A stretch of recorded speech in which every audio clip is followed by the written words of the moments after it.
Brothers and sisters, mashallah, Stardust has returned. Can I get a mashallah from Mashallah. Mashallah. Yes. Yeah. Bro, I ain't Muslim. My dad is. Anyway, last time on We're All Stardust, after the incident with Roosrum, the party met a few people from the police and the Association for the Research of V's, a organization whose entire existence is dedicated to keeping order by making sure people don't misuse the godlike superpowers that they've been blessed with by God. Anyway, this time on Stardust, we're gonna go to the police station. Have a few little chats. I want to talk. We take it into the interrogation room. I just want to talk. I just want to talk to you. I just want to kill you. I mean, listen. I essentially have an attorney with me in the form of Chad Justice. I don't know about y'all, but I can bail us out. I'm sinking in this view, right here, right now. Last time, we left off with you all here after Edmund gave Daisuke cheap beer labeled as beer. Just beer. That was the good shit, Yeah. Yep. It was 40 proof or something. 20%. 20%. Yeah. At this point, sorry. You are all aware that the people who were the actual police did wish to speak with you, and you're pretty sure you know where that is. It's somewhere in the police station, somewhere in Hightown. Yeah.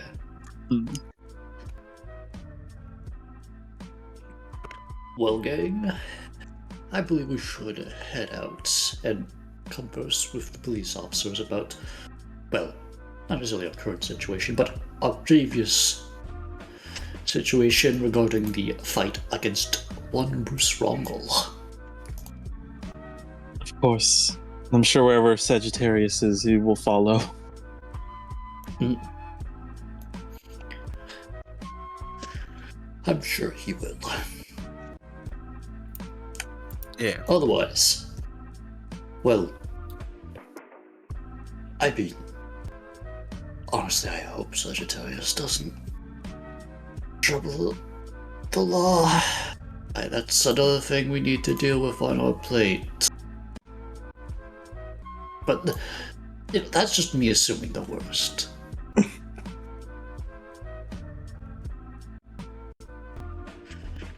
Regardless, shall we commence? Yeah. I agree on commencing.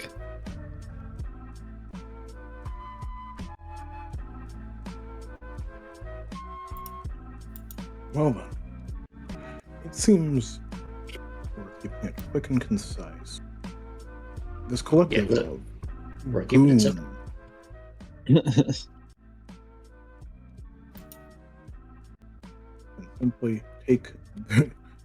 can simply take the motions.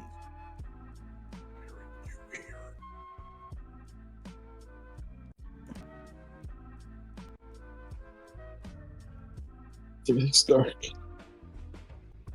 Of course it's dark. You don't exist right now. Oh man.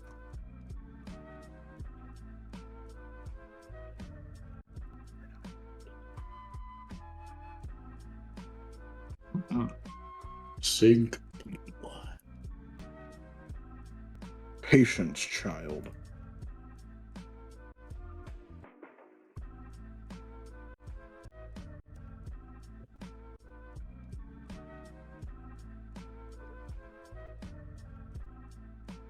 As this group begins making their way up to Hightown,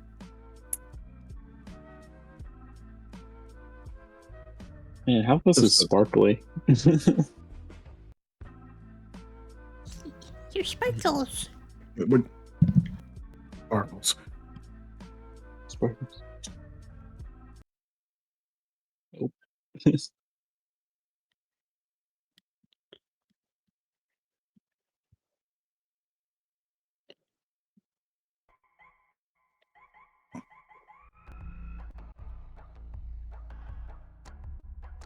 as after everything you all have gone through as of now, it's weird to have this such a calm, like, especially where just nothing whack is happening. Mm.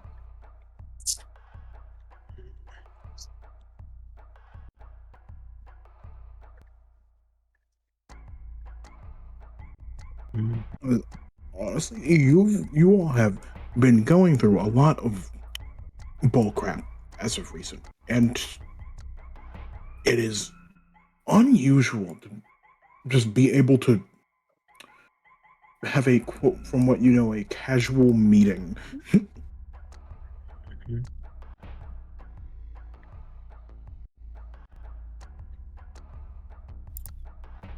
Is this a lion statue? Oh, yes. Yes.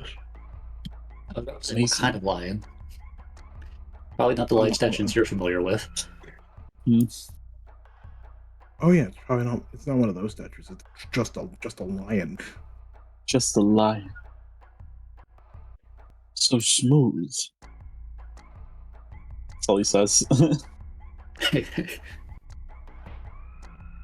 Probably made either by, well, I mean there's 6 of them, but probably made by a skilled worker. Or at least I hope so. It is of quality. It is of quality. Mhm. No horrendous flaws that you can see. Or, yeah, honestly, nothing notable. Honestly, It is lion shaped, which is what a statue of a lion needs to be. That is correct. oh well. No. That is a very surface level reading as well. I mean, it's a lion. Yes, but art can do a lot more than just be the thing that it's trying to. That's smoke. Sorry. Yes. Damn. Damn, Art can be a lot more than just trying to, and just be accurately what it's trying to depict. It can play with things, change them, and show them in a new light. Perhaps even more appealing than the real world counterpart. And a statue's this. What kind of statue is this? It What kind of depicts a statue is this? knight. what kind of statue is it? It is It's a fucking knight. marble.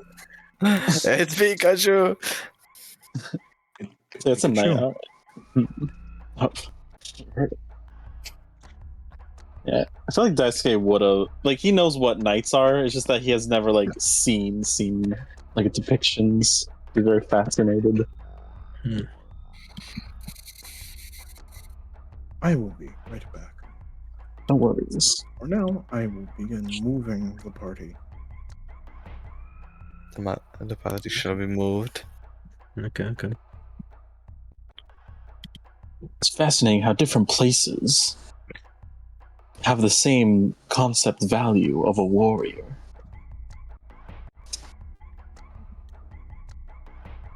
Something about chivalry being a universal sort of phenomenon. Exactly.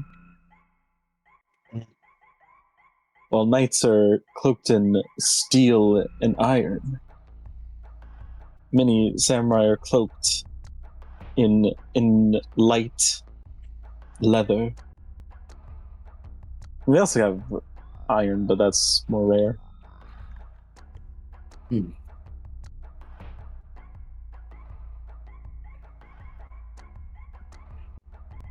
He'd find that interesting. Like, man, these guys must have been extra strong in order to carry all that weight. Yeah. Heavy, huh? Yeah, it's mostly just how the plating comes to be distributing, as Carlo has said. Plus, it's not like it's thick sheets of metal either.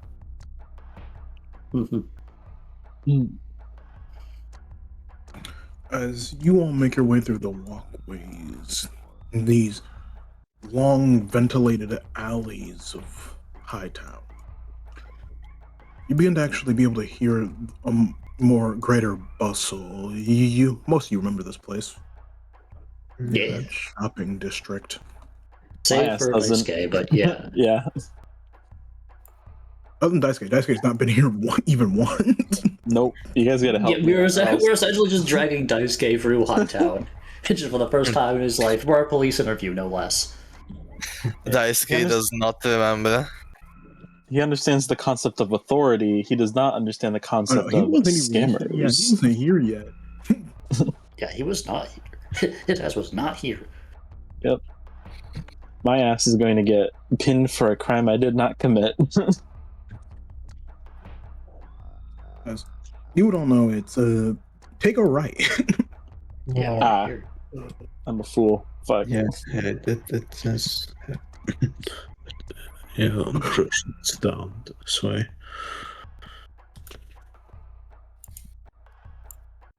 Doesn't know where he's going. Is first in the group. Just follow Gareth. Gareth Yeah. knows what he's doing. Yeah, Gareth knows what he's doing. As is looking at as obviously, Gareth is looking. All things considered, at the buildings. Well, it's around here. Actually, yeah, Gareth was here before, so like, yeah, so I should know. Hopefully. Yeah, you know this. It's this building over here. Okay, yeah, it's right here. I was about to say. As I'll be right back in. I'll just call. hold on. Yeah, I was about to open it, and I was like gonna do my funny Gareth thing, but I'll wait. I don't want to deprive Caustic of not him hearing this. Gareth, before we go inside, I need to know, what should I expect? Oh, somewhat of the usual. Mostly person behind desk doing paperwork. Sometimes officers, not necessarily lazing about, but waiting for calls. Sometimes like a few might be on patrol or out on a job currently.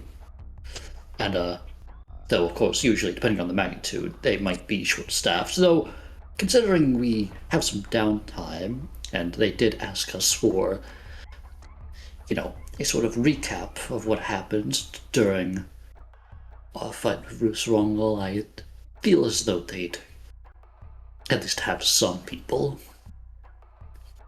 to view our recountings.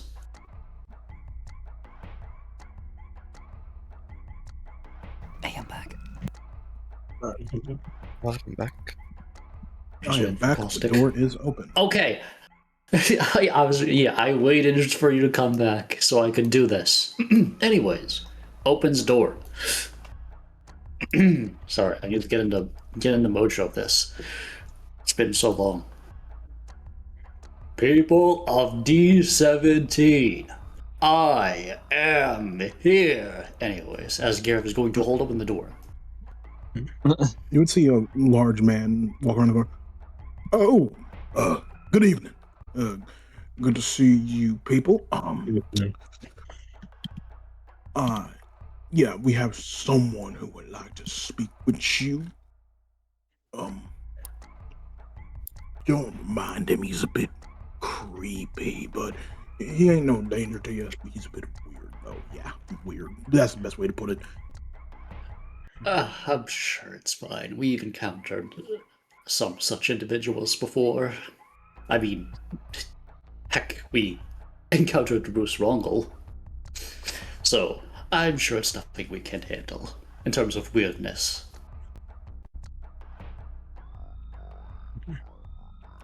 Good to know. Okay. Well, from what I've heard, consultation. He lacks a private consultation. Give me a second. Um, Mhm. I'm sorry, gang. No worries. No, you're fine. Whisper. Shit, God damn it. also, welcome to our station. We have a water fountain. Yeah, water. We got a water fountain.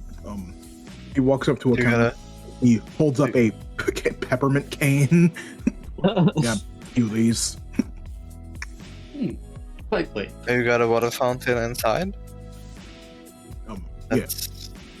Yeah, it's right here. Well, we have plenty of plumbing. We have holding cells too. But you don't need that.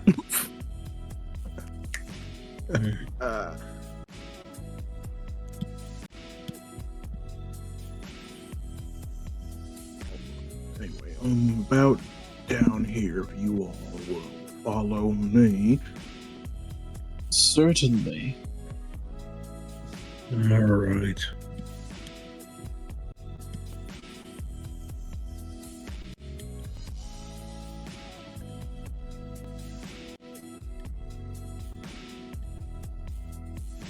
My whole sorry, my whole thing just reset. One sec. Alright, I'll So check big. I'll check out on This map's so huge. Yes, I made big maps. Yeah, That's fair. that's fine. You making your maps, Caustic. Golly Also, gee. hold up. Give me just a second. Okay. Well.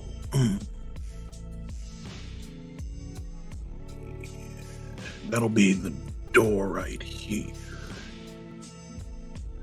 He, from what I've heard, he prefers a one at a time.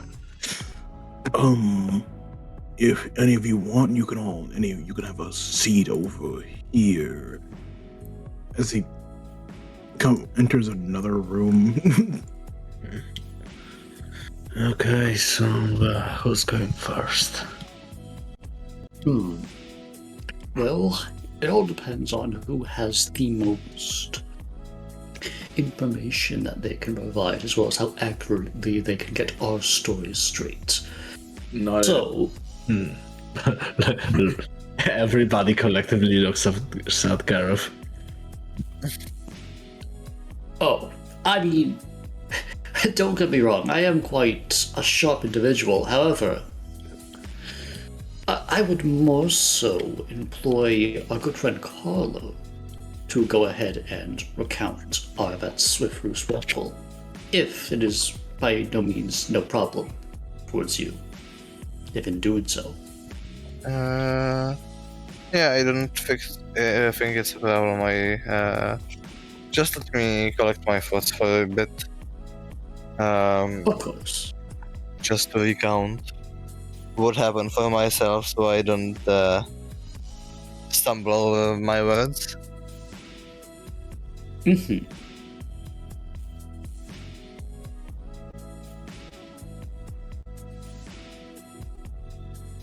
Well, and if you have someone first, the rest of you can have a seat in here. Alrighty. We appreciate your patronage all the same, and your duty to this part of the county.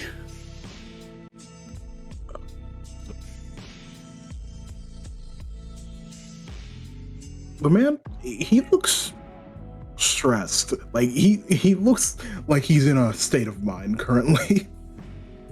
I'm trying something.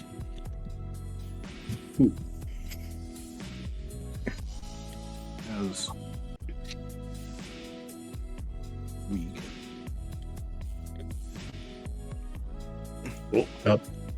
Okay. we can leave. This feed. Oh, okay, we can just... Cavallo shall knock on the door. as you would hear footsteps walk up to the door.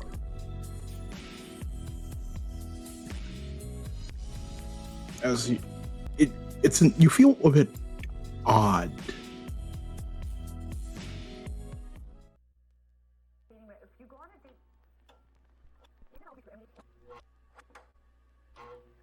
As the door would open, you would see a very tall, gaunt-looking man with white hair. He stares at you. Come in. Hello? Have Hello? a seat. Close the door behind you. Shall do. Okay, Carlo closes the door and takes a seat. Kind of frantically looking around the office, but then partially resting his eyes on the figure. As the man's hands look bony, they drag along the table. As Carlo, you sit down, and you are overtaken by a feeling. A deep, cold discomfort. Your hands feel clammy. You can't feel a draft or anything, but you don't know how it's both damp yet so cold in this room. As the man stares at you, he doesn't blink or anything. His eyes just meet yours. Carlo blinks twice as fast to make up for him not blinking. I would like you to explain what occurred with this individual who acquired the phenomenon. I see. Do you want just what happened here, or what we know from the start? I'd prefer a fuller explanation. Okay. So we were hired. By we, I mean me and the others that are waiting outside for the same report. There was a.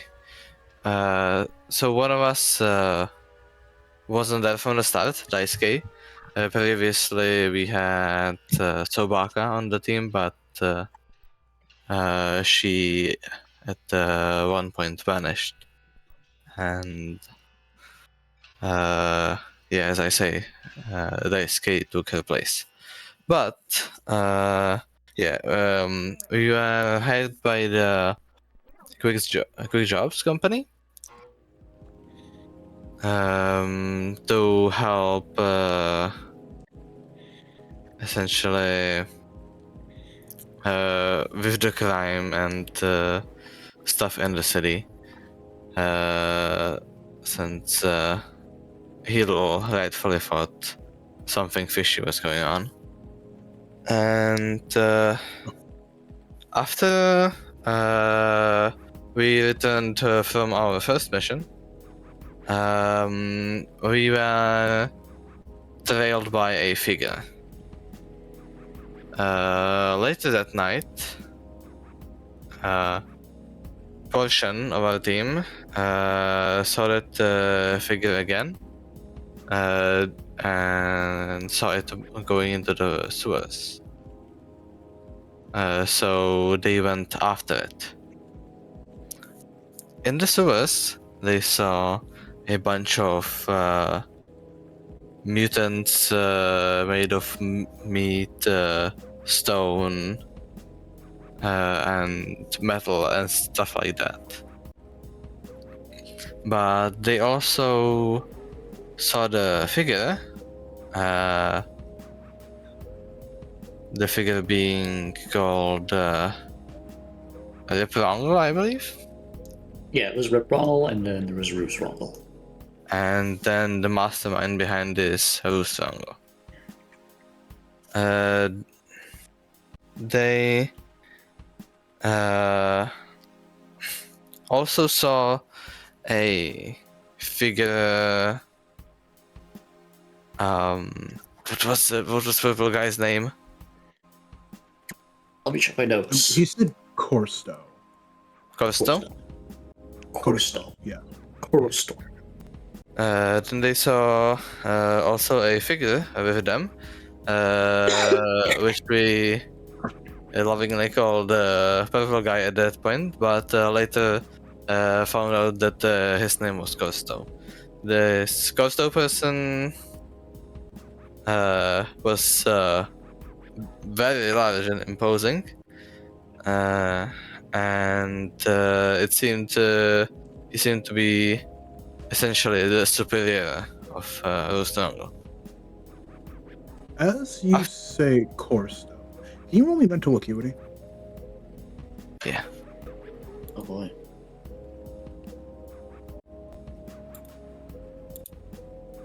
That's the roll. Actually, no, we can't see rolls.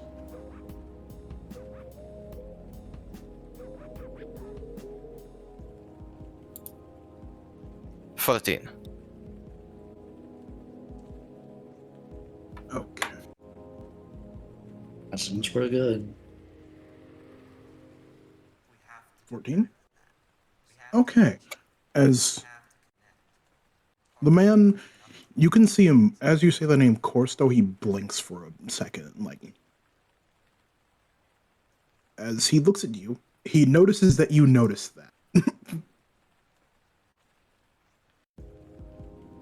As he opens a file, as he's going to pull out a picture. You said Corsto, correct? Yeah.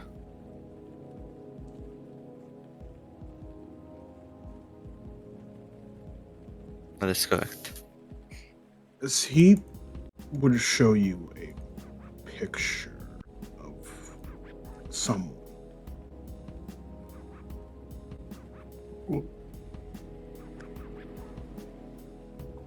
You would see, I'm pretty sure it would be with timeline. It would be black and white, but I did not already make that. Do you need time or? Oh no, I had to grab something. As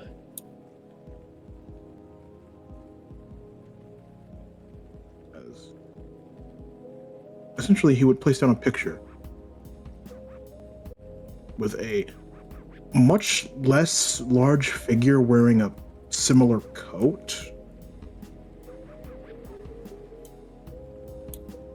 But if these proportions are accurate, it seems to match the man you described. You notice weird purple veins running across his body, discoloration around his hands. And that's the only skin you can see. It looks a more greenish hue. Like, probably like an orc or something. That's what you could assume. Mm-hmm. This individual, Corsto. You've met him, correct? Yes, we have met him twice. Though to the second meeting, that's at the end, so we'll get there. Okay. As he is going to keep this picture for evidence sake, he puts it back in the file. He places that same file on the table. You have good awareness. Continue your explanation. Well, so after that, Costo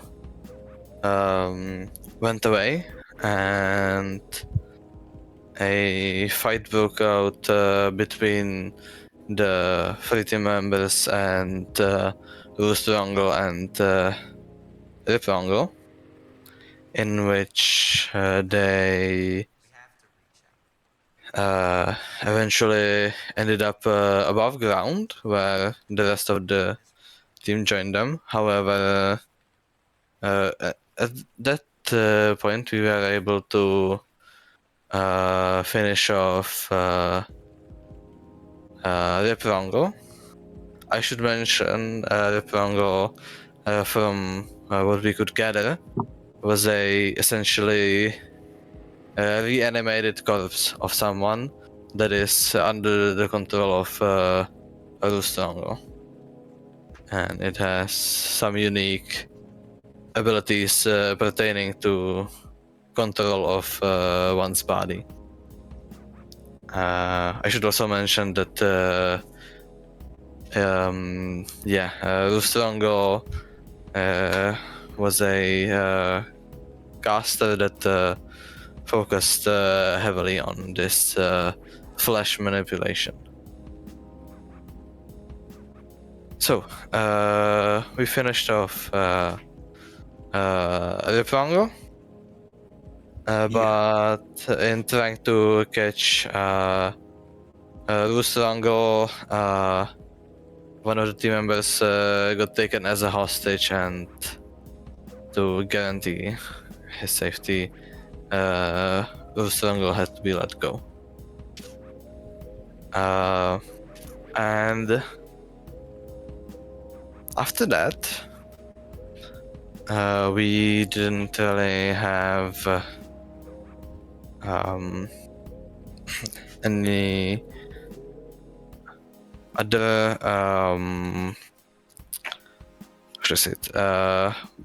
moments we dealt with this guy. Carlo, Dave, you didn't tell anybody about how you interacted with him in the meantime, right? No, I didn't. You're the only person who knows because of the camera. Yeah. You could tell it if you want. You don't have to. You could tell but it, you don't have to. TT will it'll be remember this. interesting. Yeah.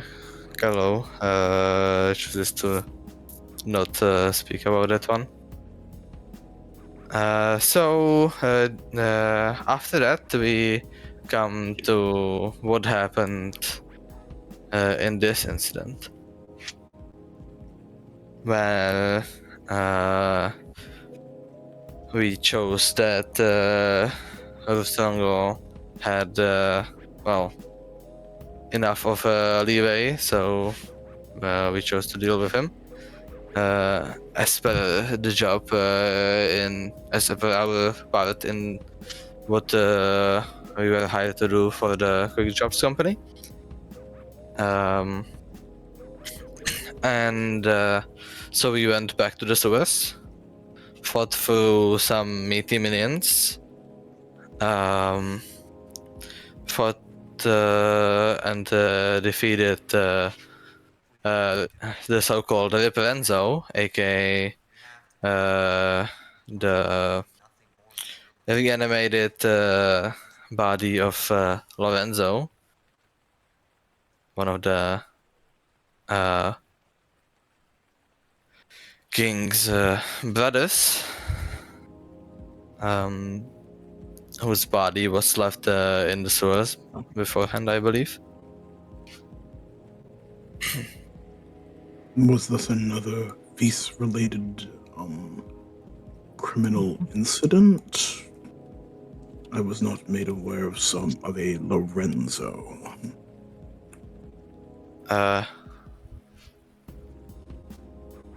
With Lorenzo,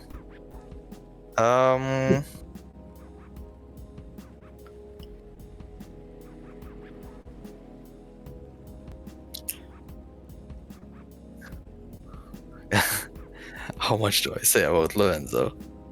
I mean, you could say that our job was to investigate it, but it got blown out of proportion. Yeah. That's the best option, honestly. Yeah. With Lorenzo, we had a job to investigate the things he did, and yeah, and investigate him in general, since he is part of the King's crime organization. But due to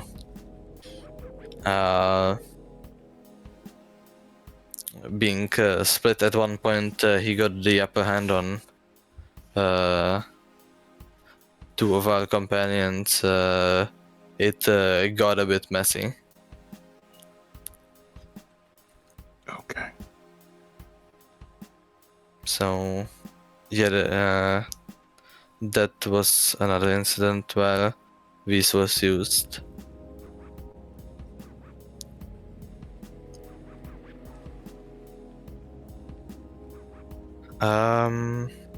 Yeah, but to continue on where I left off, where did I leave off? Oh yeah, with Renzo. Bit before finally dealing with Renzo, we saw Rustrangle looking at us from atop the manhole cover. So me and Tientan went after him. At which point he confronted us with a giant monster that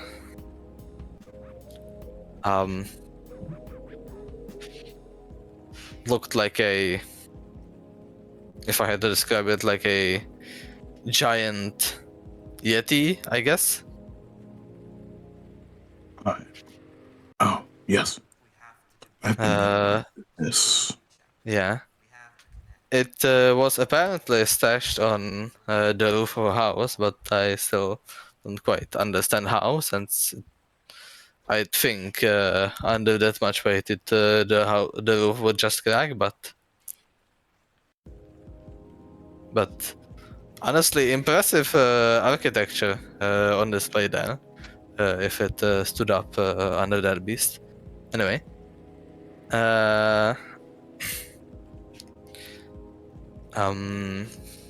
Me and Tintan fought it for a bit, but I was knocked out rather quickly, unfortunately.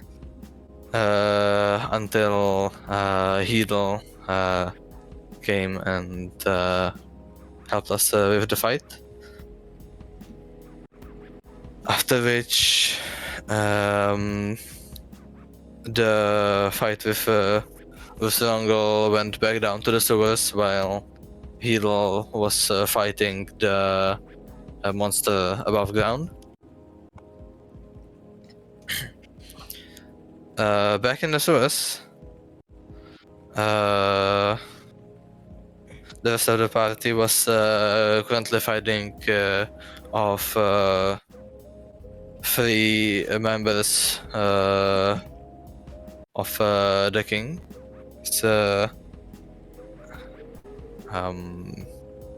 Business, but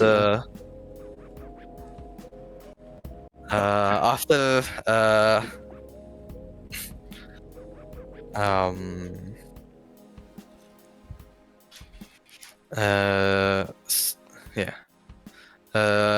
after Rustrangle got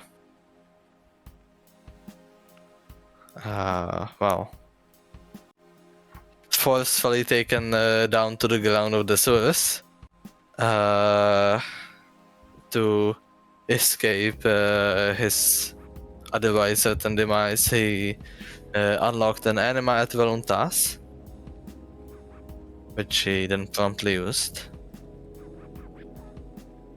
and he purified the sewer, air, water, and everything. Created a huge meat monster and made that huge hole in the street. After which, we joined up with for a bit with the Royal Crest members to defeat the big monster and Tusango, in which we were successful. After that, he dropped the body of the monster dropped a peculiar white stone, which my observations and the keen observations of Gareth Corners, we were able to see that this material is very powerful indeed, which is an understatement. It could power. It contained power which I have never seen even come close to in any machinery I have seen. As the man holds up a finger, white stone, correct? Yes. Okay. I will be quite frank with you. Yeah?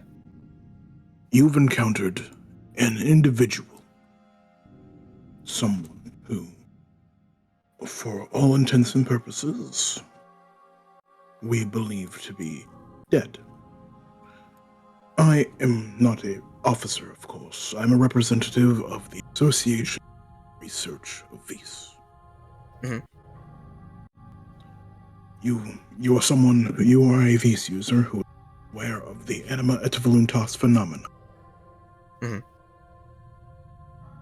Are you aware of the moon landing incident? Of the incident? How? Question to the GM. How readily available would this be? This information be? I will say it. The best way to describe it is, if you at all at any point look into the moon landing and the formation of the association, you would just know multiple astronauts just went missing. Yeah, and I assume They lost full communication. Several of them disappeared. Multiple of them disappeared. Like and that I in an assume accident, there was radio failure. That's what you would know. I see. Yeah. So multiple astronauts disappeared, and that there was a radio disturbance. Of course, yes. Yeah. As Um, what you seem to have seen is a stolen asset from our association, as he is going to show you a file. As he slides it across the table, mhm. which I will also put in the chat. Hey, take your screenshots. Actually, hold on. Why am I saying screenshots? Actually, hold on. Let me forward this into the group chat. You have encountered a man named Corsto Macvale, based on every piece of information you've given me. That asset, that white stone, was a relic we acquired after the moon landing incident. Of course, we returned with multiple pieces of research. Whoops. I was gonna make it bigger. Of course, moon dust, any rocks we found, samples, any form of damaged equipment. What was most notable were these stones. We've collected a few. Before they returned, they collected a few. What was of note after the radio failure was that these stones seem to contain some form of vis, which is something we cannot currently explain. Now, you found this and one other, a Gareth, correct? Yeah.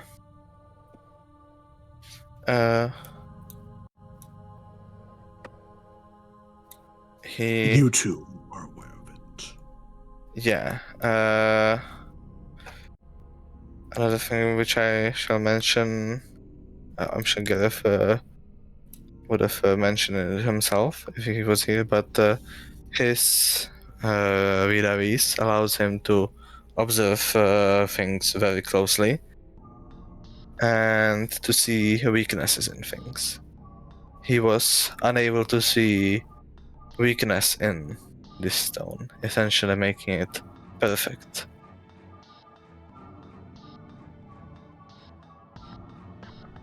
And if you don't mind me making a His bit name of was a his name was Gareth. Gareth Connors, yeah. As this man begins tapping his finger on the table.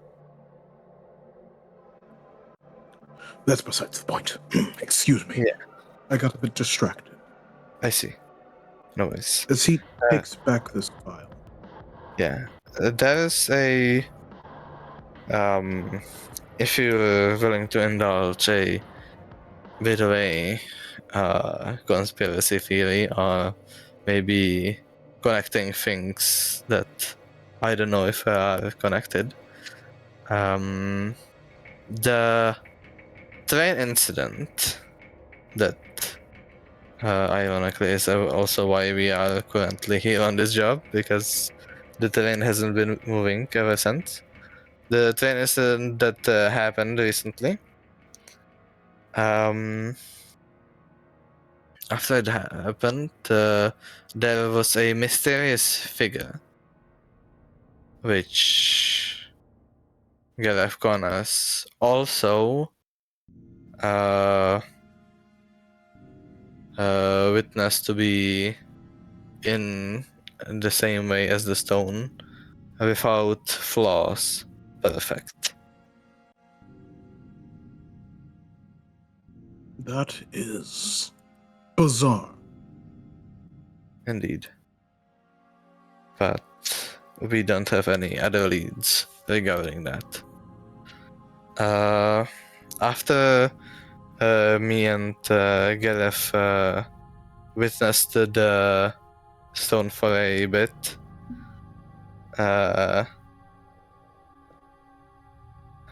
Gorsko, what's his name? Gorsto. That was his name.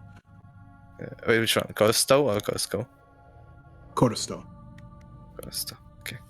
After that, Gorsto got to our location and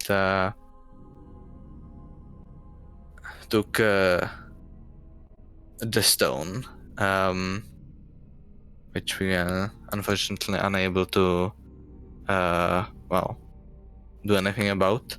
But he did indeed tell us that these are the stones that came, or that these stones came from the moon landing, and the moon. After which he did something that I never have seen anything quite like, when he essentially turned himself into Whis and disappeared through that, essentially. And then that all of that Whis a bit afterwards also disappeared, without any residual Whis to speak of. Nothing. Nothing.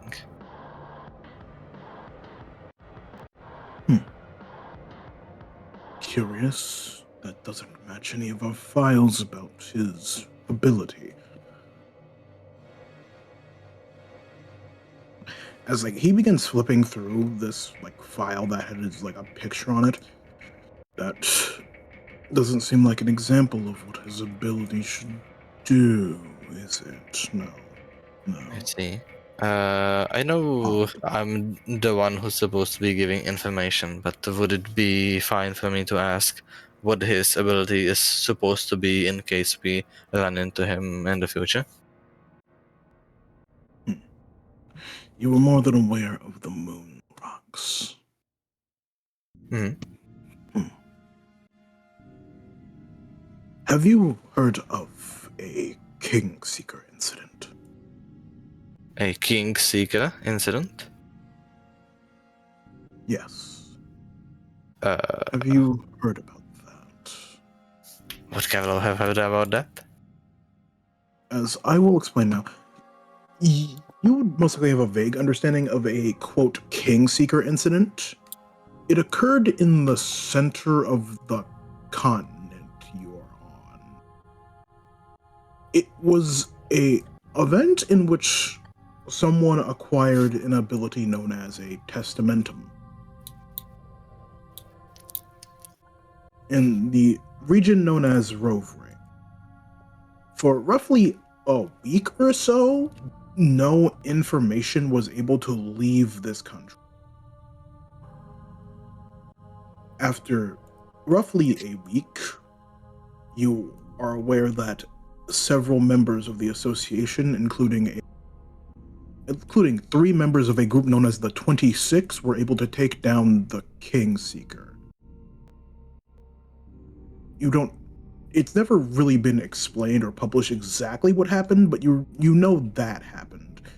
They sent 3 people who were part of a group of extremely powerful people to take down someone who, for at least a week, took over an entire country.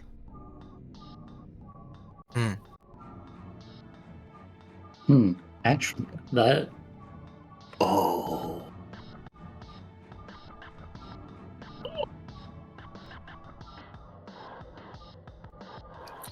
Yeah, so I know of the King Seeker incident, but I don't really know too much about it other than the short description of it.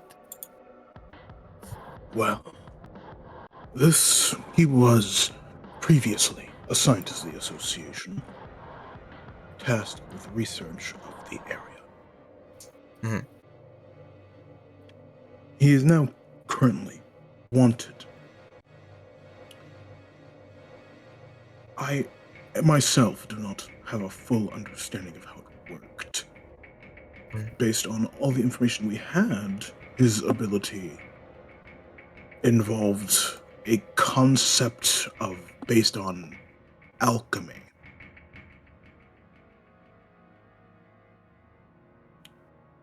From what I'm aware of how it works is he could convert a solid piece of matter, such as a stone, into a different substance that was with at least one number on the periodic table. Kosik, you're lagging. You're roboting. You're roboting.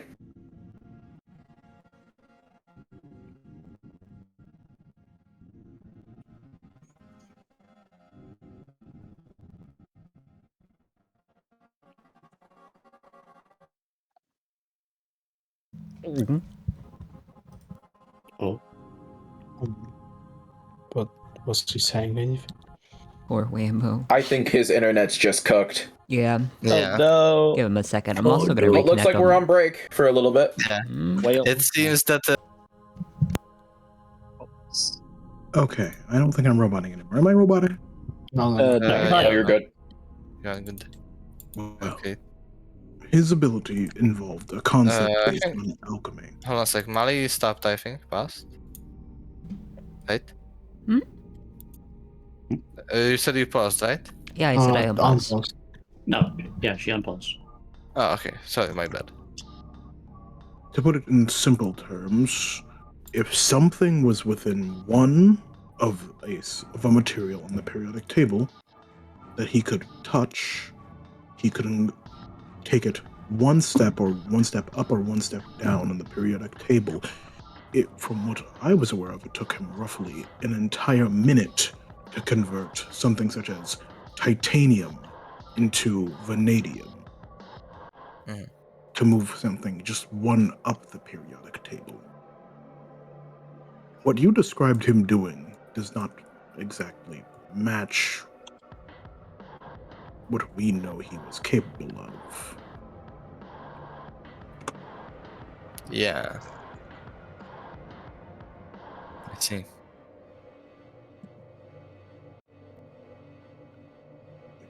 Mr. Carlo, was it? Yes. I believe you can be a important asset to keeping peace. You have acquired more than a bit of knowledge that I cannot take away, but you are not considered a threat. You have proven yourself not too reckless or violent. The information that I described must stay with you. It cannot exit this room. You are entrusted with it. Well. Also, important question. I will need a full name for the record. That is a Carlo. Do you have a surname, or are you from like an area like the Netherlands? Yeah. Well, I shall say that Carlo is a code name that I have adopted to stay safe while dealing with these things. But the full name would be Tyler Tempest. Okay. Was that? Wait, Tayo Tempest is what you said? Tyler. Tyler Tempest. Okay. Okay, Tyler. As he writes down Tyler Tempest. Yeah. Oh. Mr. Tempest. Mm-hmm. He is going to give you a picture of Corsto. A copy of the image from the file. Oh yeah, I should say that he doesn't, or at least in how we saw him, he didn't quite use the same garments as he did. The appearance that he appeared in was he had a, how should I describe his appearance? A purple cloak with a that would be I guess the Western Kingdom's straw hat looking hat. Would that be an apt description? I think, yeah, I'd say so. Yeah. So that's the appearance that we saw him with, at least.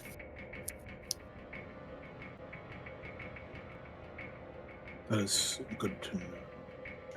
Appearances do change, but his sense of fashion, quote unquote, has stayed similar. Also, very quick warning.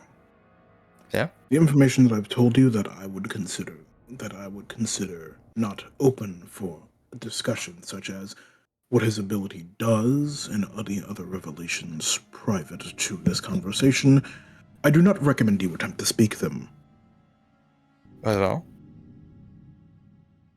This is for your own safety. Well. I would like to speak to the one known as Gareth. Okay. I assume that concludes our interview then? Yes, it does. Well, Carlo shall stand up, put the chair under the table, say his goodbyes, bow a bit, and leave The out. door is opened for you. Okay, thank you. We shall close the door again. Hello. The man gives you a little nod. Yeah. So what were these five conversating about? Good question. To intervene. you a Oh, quick answer. Gareth Connors, you know exactly how to make me this exact sentence. Just like your next line will be. Your next line will be.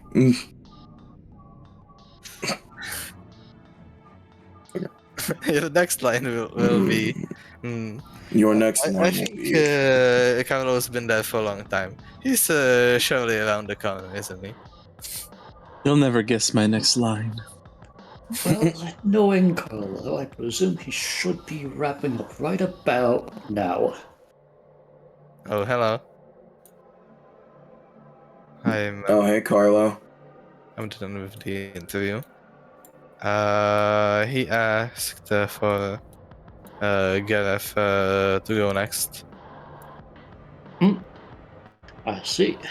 Well, I'm not one to go ahead and keep a man waiting. Wish me luck, everyone. Indeed. As Good he will go luck. ahead and wave to his friends as he will go and open the door and head on in. I believe in you. Oh, wait. Actually, no, this is not an exit. So I'm still good. Yeah, this is not the exit. This is not a fresh exit, and this is not a fresh entrance, yeah. Yeah, you're in The interview go, Carlo.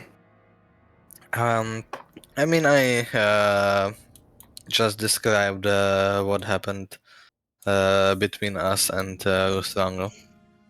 So, nothing spectacular. Okay, go ahead and enter. Okay, so I am not going to waste time asking you to describe the exact same situation again that Lightning just went through. Excellent effort to describe. Now, my immediate question with you, like out of character, is there anything that Lightning said in character as Carlo that you think Gareth would describe like distinctly differently based on what they Given how verbose and also Garrett's experience on the train beforehand, he would probably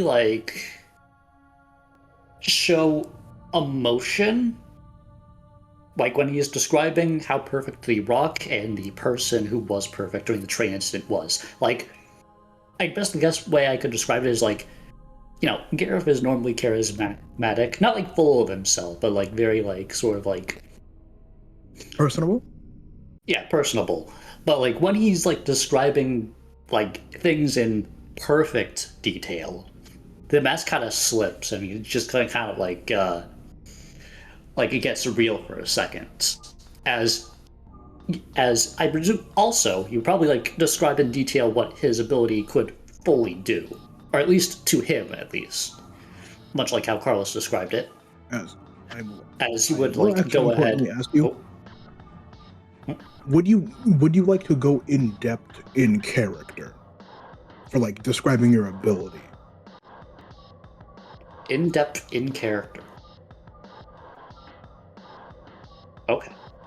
As I presume some way parts into the interview, Gareth would go ahead and just to put it very simply, but effective nonetheless, my ability lets me to behold everything about something or someone to the absolute fullest extent, allowing me to behold any and all weakness that that thing or person might have, regardless of whether they are aware of it, of themselves or not. Putting it under a microscope, beyond microscopes.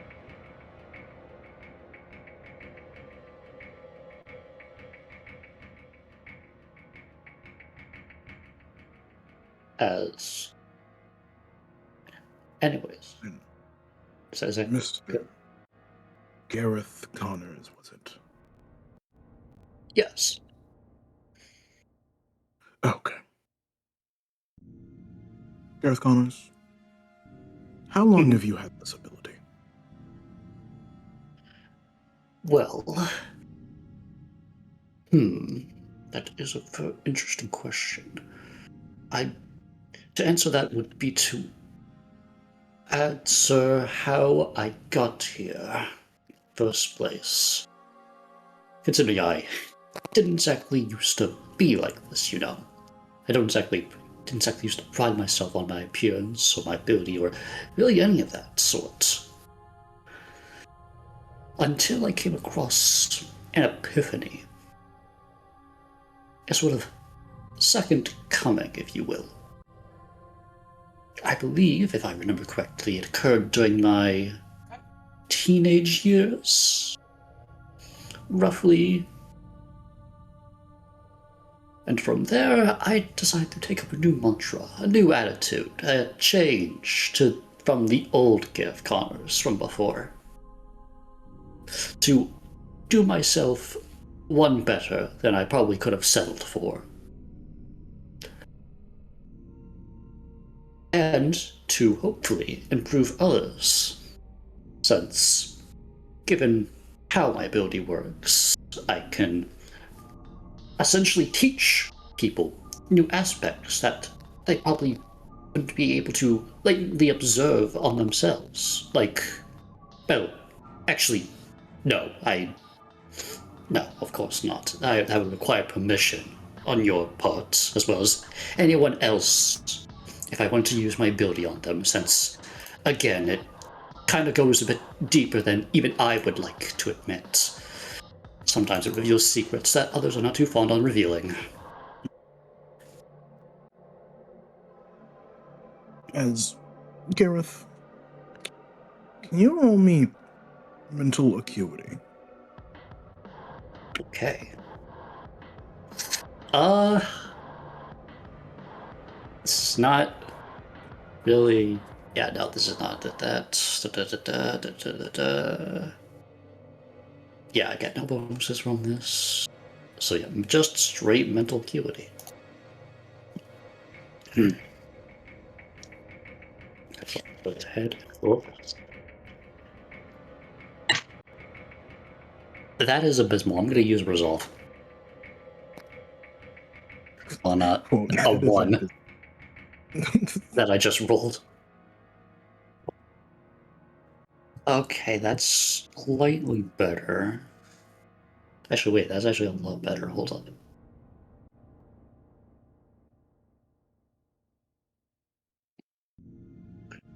Okay, yeah, that's the same roll as Carlos got. That's 14.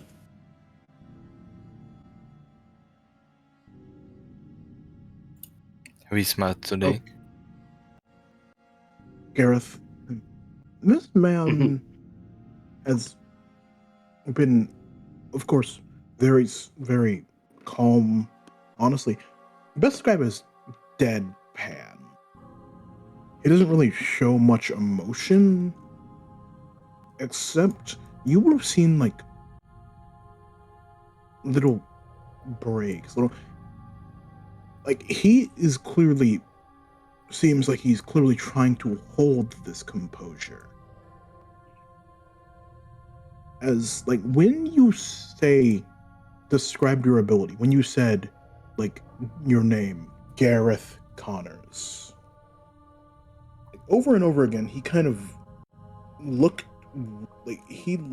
at you oddly. He took a very specific note of what you said. About my ability or just myself in general? when you describe your ability and then like said your name, like all these things, and then you're saying acquired it in your quote teenage years. You don't know why he took such note of it, but like it's pretty clear to you that he did. Well, considering this is Gareth, he'll probably just brush it under the rug, just be like, it's for a report. I'm Derek Connors, I don't really need to worry about that. Anyways, back to the interview. I will say, note, like actually another important note. He had like a file for quote like this case, the Rooswrangle incident. When you mentioned like Corsto, he had a file for that. He had a third file when you were describing your own ability and your name. Like he pulled out a third file for that.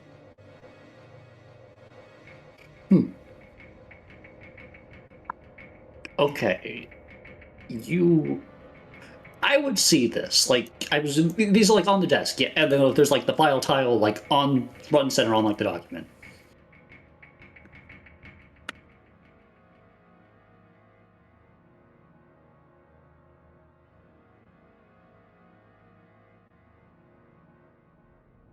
Plastic?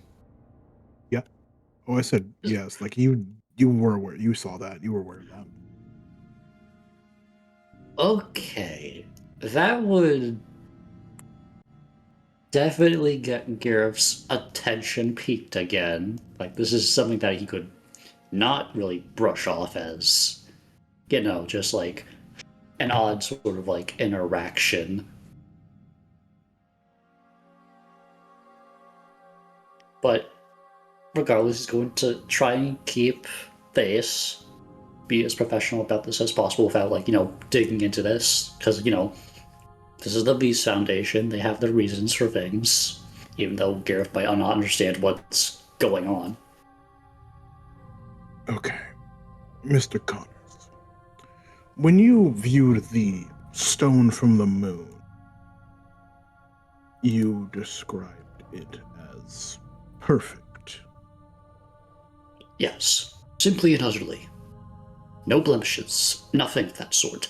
The energy that it could provide was also perfect, in my words, of course. As, stated in how my ability works. I have never seen anything like it, to put it very simply. Alongside the man, during the train incident, and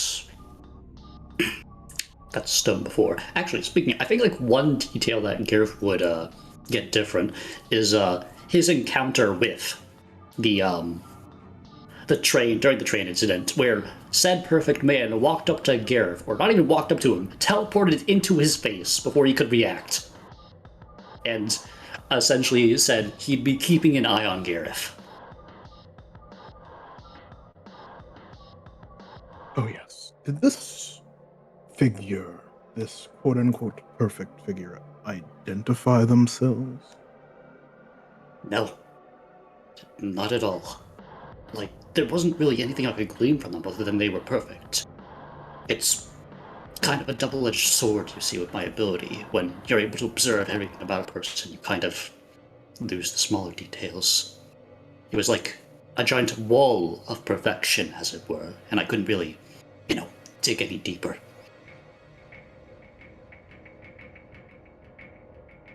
Not even any defining traits? No, to me at least, with my ability active, they were just these. Actually, the same thing goes for this. Actually, I presume. Yeah, I presume they would probably have talked about like This. Oh, they mentioned the stone. Yes. Yeah, they mentioned the stone as well as just this fucking Crusto at this point as well, I presume. Yes, of course.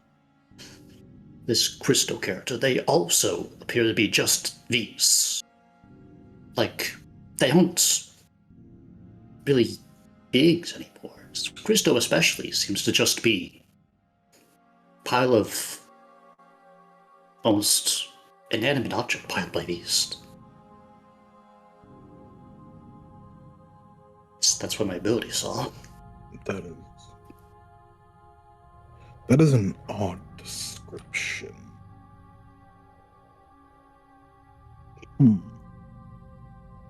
Like, so what I'm hearing is your ability succinctly can identify a person. It but is able when to. you saw Corsto, Yes. it wasn't a person. No, I could not distinguish any biological weaknesses. And in fact, I couldn't even see a person there to begin with. Just an object of these. So, just the force of Vis inside of something. Yes, in the shape of him, but all the same, just these. The man sits back in his chair. He takes note of that. Okay, Mr. Connors.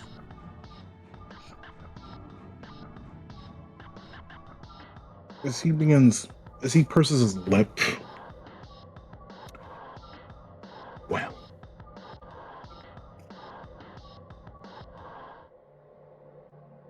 Have you had odd dreams as of late? As Gareth was going to think. Not particularly, no. Honestly, I don't really dream all that much, to be frank with you. Unless, of course, we're talking about nightmares, but those are completely different. I get those from time to time.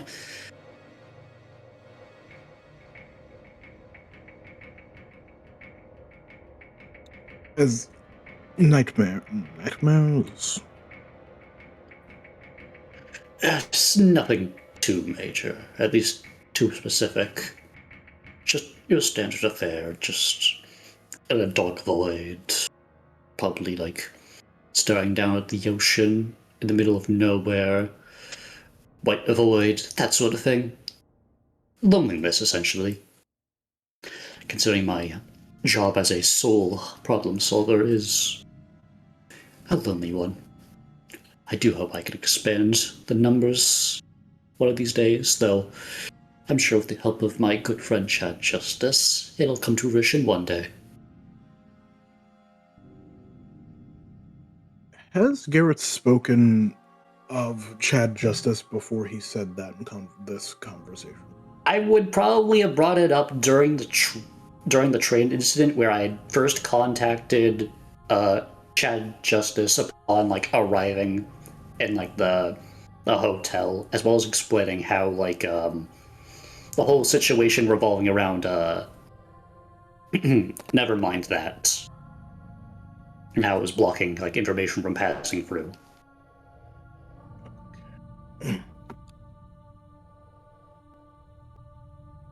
And I do have one last question. There was an incident based on this train incident of someone being controlled to make use of their visibility. It was the one called Never Mind That, correct? Indeed.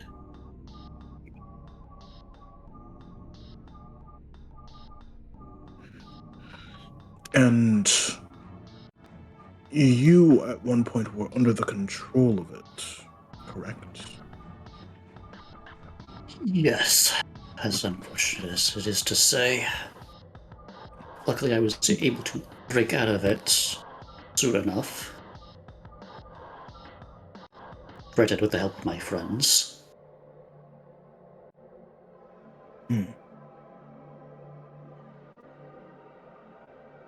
That might help us in a bit. Okay. You are free to go. I would like to speak with the one known as Tiantar. Oh, I will go ahead and get him right now, unless there's any more things you would like to speak about. As he looks at you for a second, as he looks like he was going to say something, and then he holds his tongue.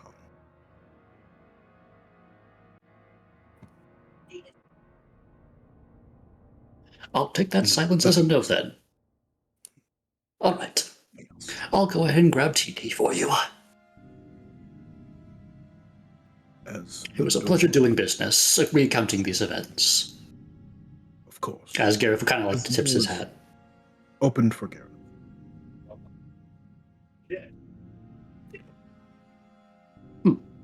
Oh, hello, good sir.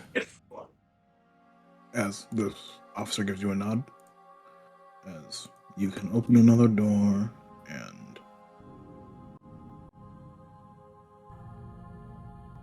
the goons. The wood. That's not our name. Man, I really hope I'm the last.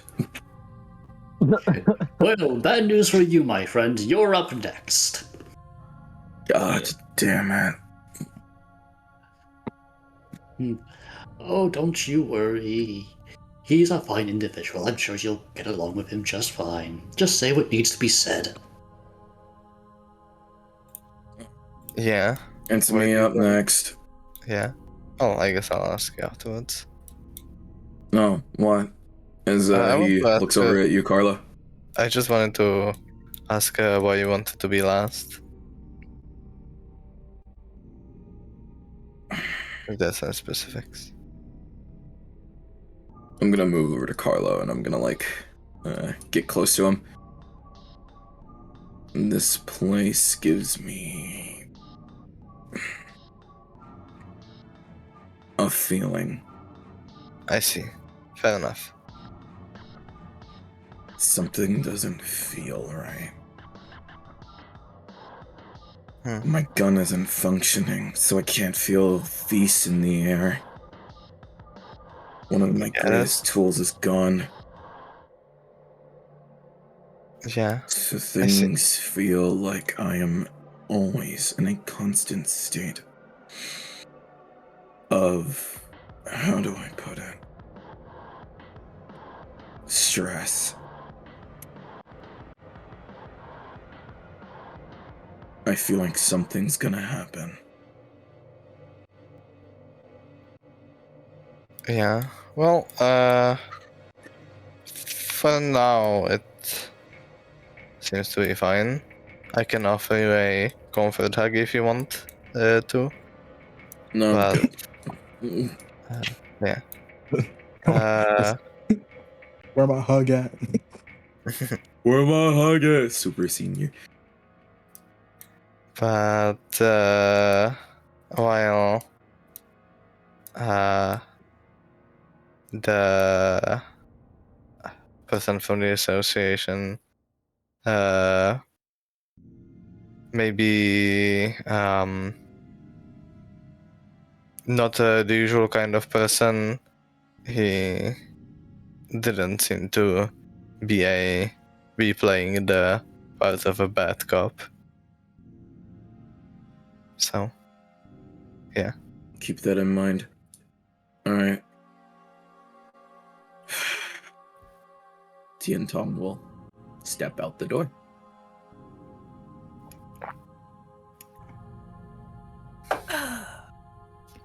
As I'll open this one and enter. As the door shuts behind you, as I'll cold, check back a little and sit. As again, the same question I asked of Uno, because we don't have infinite time. Oh, I know what I have to bring up. And I know how important it is that I do bring this up. but I can't bring up another particular part about me, because if I do that, then issues are going to arise. So I'm not gonna bring that up. What would Tianton specifically bring up? I think the things that I would bring up are the context of how, not of how the firearm works, but of the firearm and the existence of the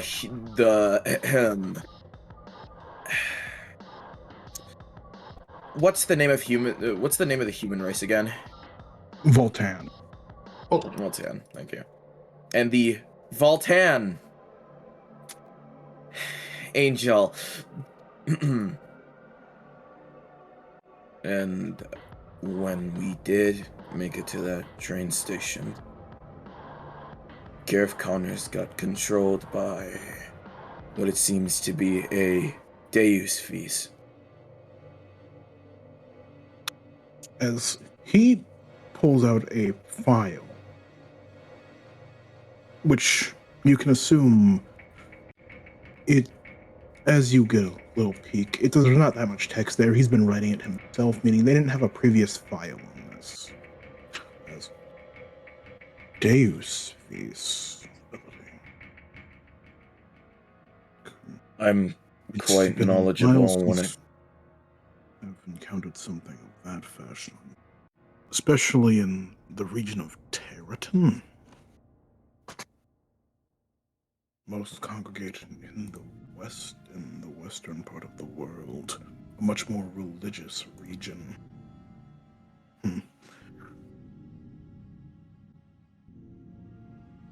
Go on. Sorry. The man was Verostin. As you could very clearly tell from his accent, he took over one of the workers at the Quick Job company with his Deus Vis, what allowed him to spread this hatred towards non-humans to others through either Verostin equipment, such as leather or firearms, or change it with the vis of said leather or firearms. The things like on people, Gareth Connors wasn't able to explain it, I'm assuming, but I will. His belt proceeded to turn into a more older Verostin shade, something that you would see in the previous war. Like a museum piece? A museum piece. And something especially scary about the situation. This malice carried through the vis. I have this tool that lets me feel vis. I can feel the emotion, I can feel the weight, the power, the thickness. I can feel vis. And that vis was full of malice. And that vis came from a Deus Vis of what I am assuming an angel of Voltan, which shouldn't exist. But that's the only way to explain it. Probably I'm assuming some old Verostin war thing. But I could not tell you what it is.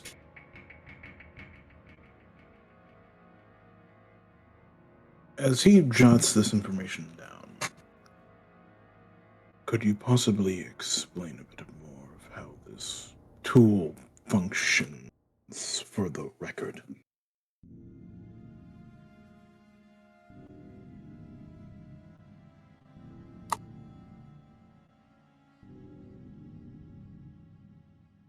He goes to say something about it, that he hesitates, as he has this feeling that if he says a word or something just slightly out of line, something will feel the need to fix it. It's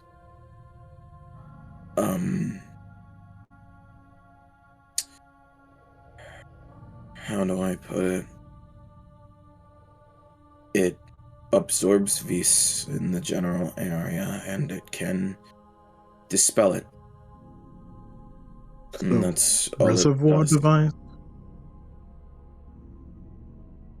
Kind of. It functions off of something.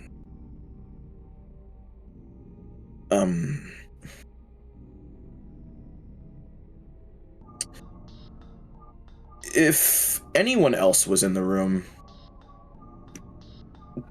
it's very obvious to see, despite the tone of his voice, he's very nervous when talking about the tool. It's like trying to put how it works, explaining what it is into words is not easy.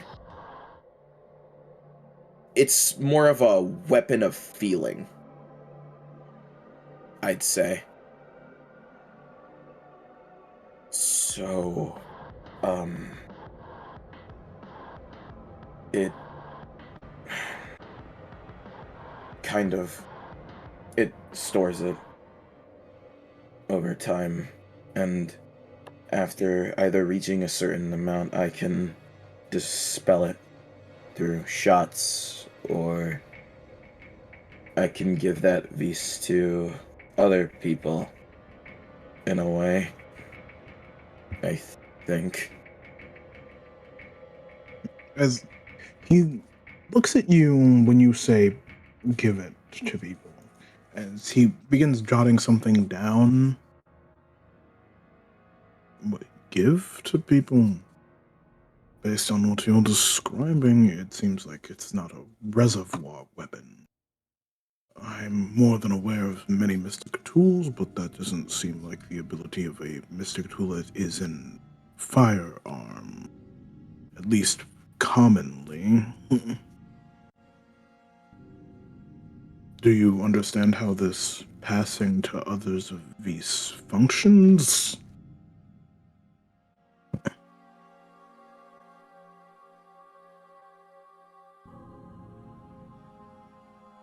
It's a feeling.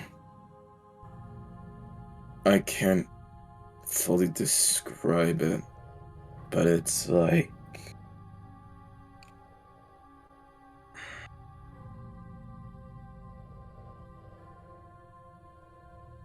you're doing a race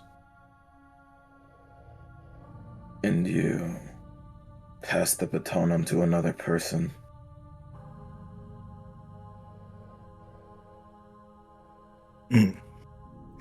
Well, this may sound like an odd question, but have you had any odd dreams as of recent?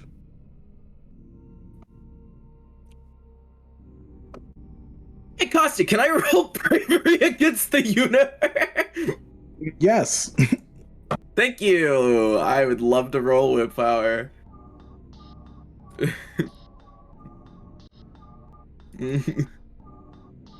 That's Oh shit. 2d6? That's just 2d6 plus 3, right? Bop, bop, bop, bop. Boop. Oh, that's abysmal. The universe rolled 14. Oh, that's abysmal. Oh, I'm fried. Okay.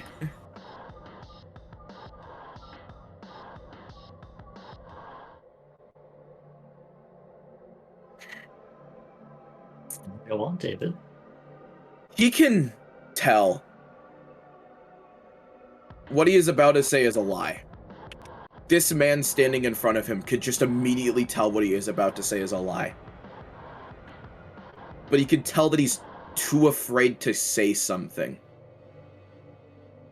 Like, whatever it is would...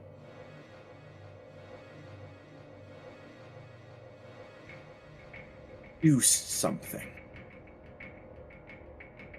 What does that entail? He couldn't know. He could never understand. No. No, I haven't.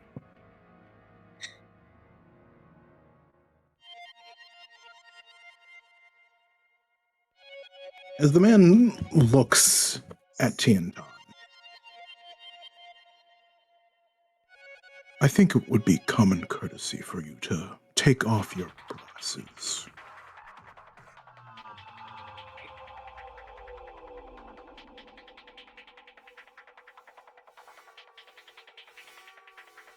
Does Tiantan take off his glasses?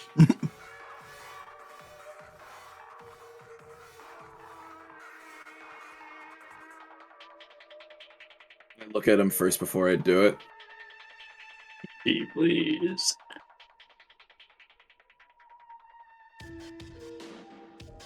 How does he look?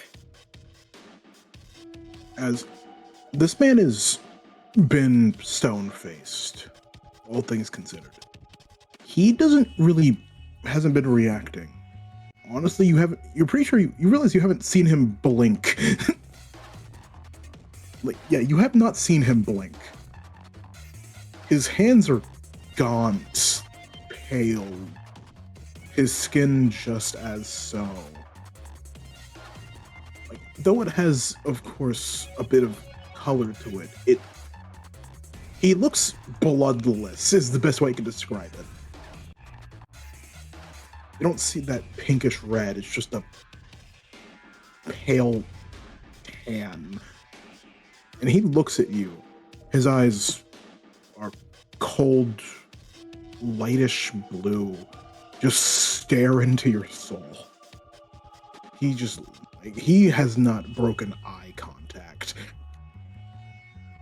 I will take off my glasses as the little halo-ish X on them fades.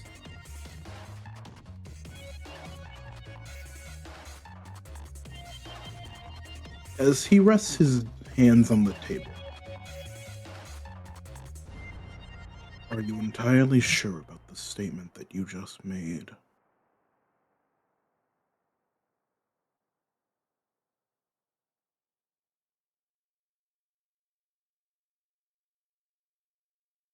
Don't tell for me if I wasn't. I'm not accusing you of anything. I'm simply asking a question important for my investigation. Are you entirely sure of the statement you just made?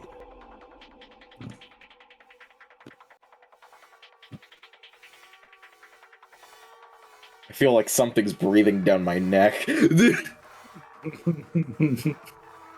worst part is, he doesn't look like he's even breathing. His body isn't moving. The only thing moving is his mouth when he talks. Like he's dead.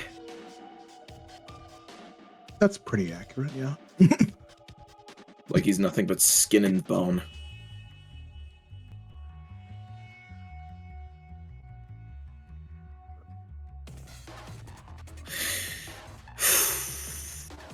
Can I roll bravery one more time? Okie dokie.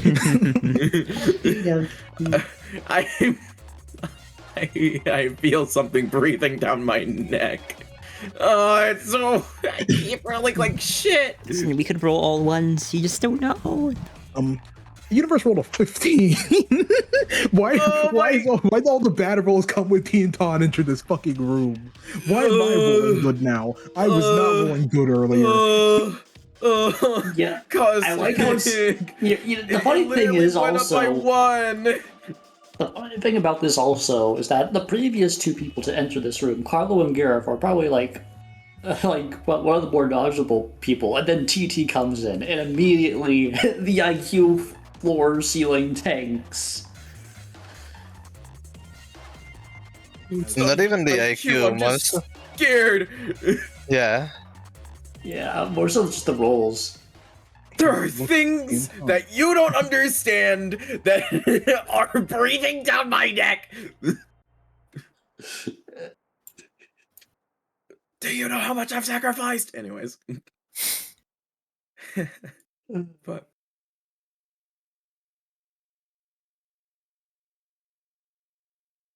yes. I'm sure. As his hands are resting on the table, he lifts them up. He grabs a pencil that he was using and he writes this down.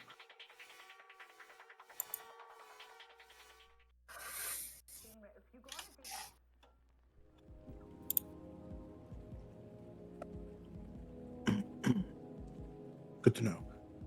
As he places the file on the table, well, they are different. Have you had any nightmares recently?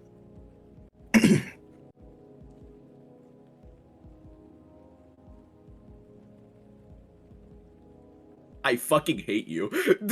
Anyways, back to I this. fucking hate you. I have to roll bravery for everything he asks me now. He's asking me personal questions. I can't do this shit no more. Yeah, I'll roll bravery. I actually have to. I have flaws for this. I have to do this. Oh my god. I'm sorry, gang. This is where you'll get your max roll charged. This is where your resolve is tested. No, it's not. I rolled a 1 and a 6. Yeah. This is a legitimate stress break for Tien Tong. Say that again? That does not succeed, Tingle Bong. Yeah. Yeah, it doesn't. Yeah, it doesn't. Yeah. Fun. Fucking losing my shit.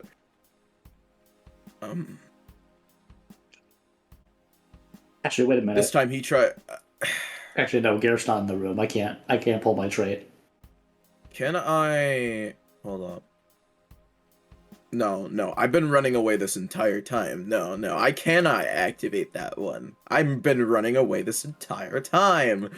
I need to double check. Does guaranteed to be in the It's only an enemy, never mind. Can I roll? Actually, no, I'm not gonna roll control to try and hide his lies. He's really shitty at lying when he's getting asked personal questions. He's fucked. No.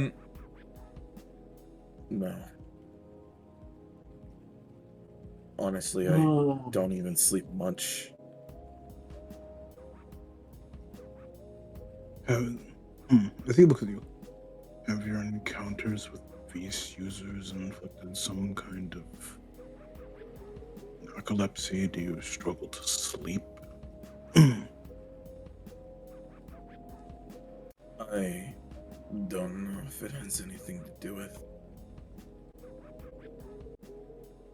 He stops before he says it has nothing to do with V's.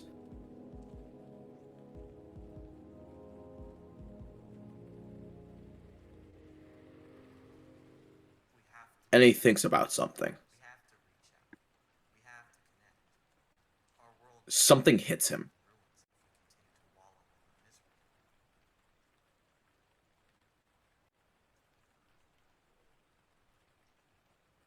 Yeah. I think that's a good way to put it.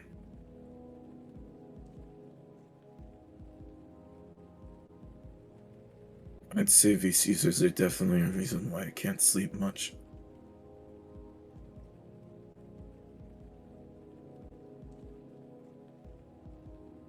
If it is stress inflicted, we have programs for that. We have people who have researched phenomena related to Vis and the stress that comes with it. Even if you don't have an ability yourself, encounters like this, consistent violence, and encounters with the paracausal can have their effect on the mind of someone. Would you like to talk to someone about it?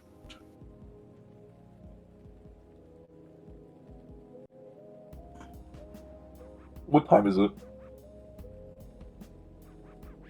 It is probably currently roughly 7.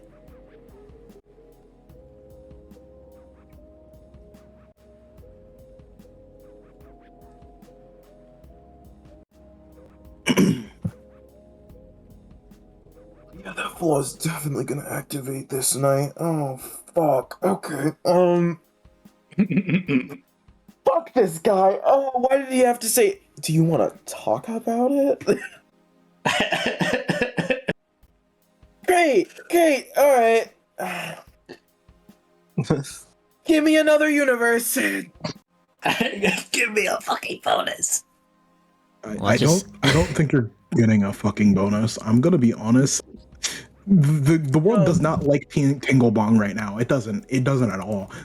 Did you max roll? Not right now. Give me another roll. Not right now. Tingle Bong succeeds. Shit! Wait! I can actually say something. Holy shit! I actually can say something I wanted to say. You can fix it.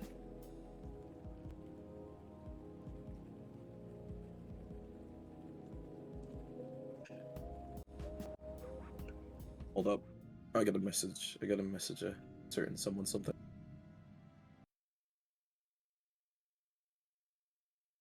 Thank you, you already knew.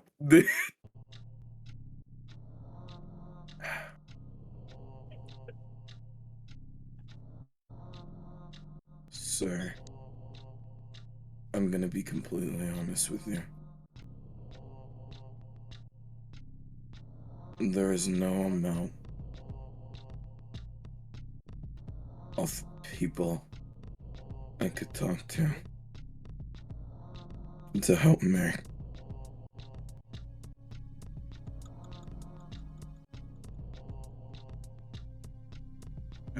When you're 0,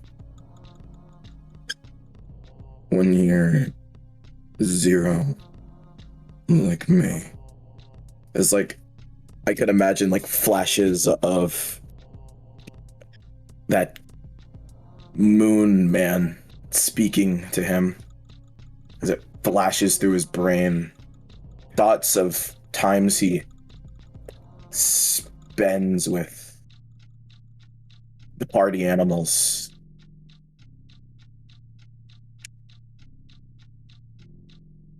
It's like he just imagines a black space where he should be. A zone of nothing.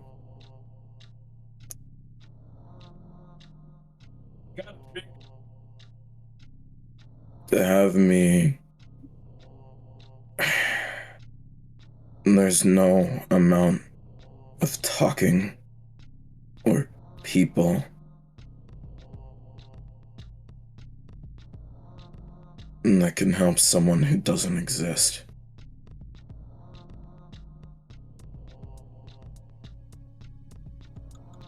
That statement, Mr. Tiantan, I must say that statement is nonsensical. You're sitting here, right here. You are present. We're having a conversation. You are more than real enough to speak to someone.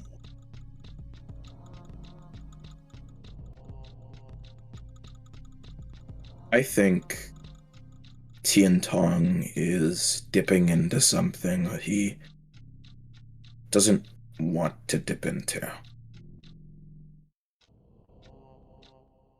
But the Zero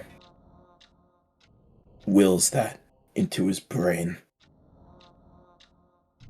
How he believes things function and how he believes he is. There is a suspicion in the room for him.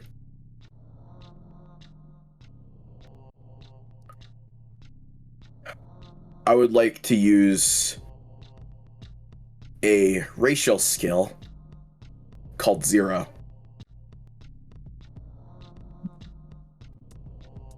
What do you want to do with it? What are you trying to do with it?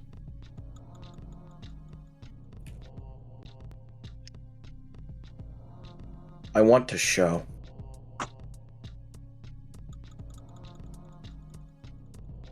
I want to show. He doesn't. I want to show.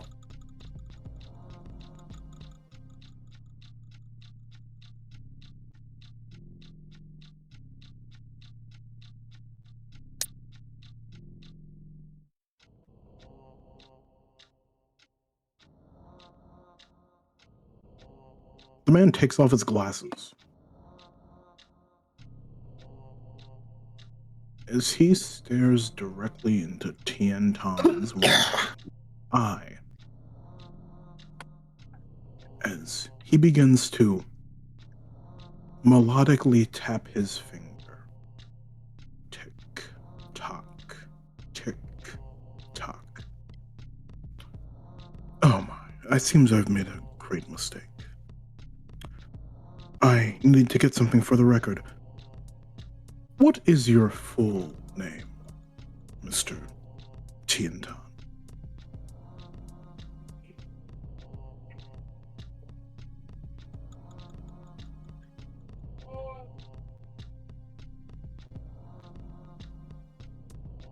I am Tian Tong Beifeng.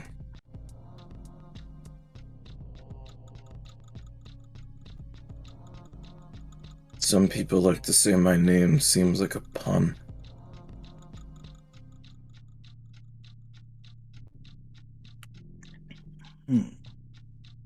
Mr. Beifeng.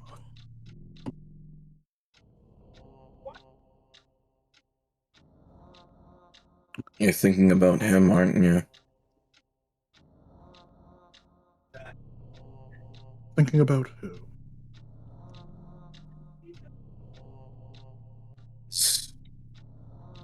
Tian Tong's eyes meet with this pale husk of barely a man.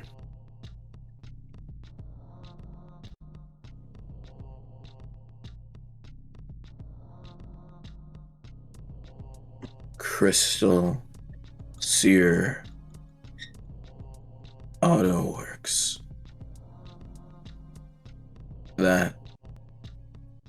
That's what you're thinking about, aren't you?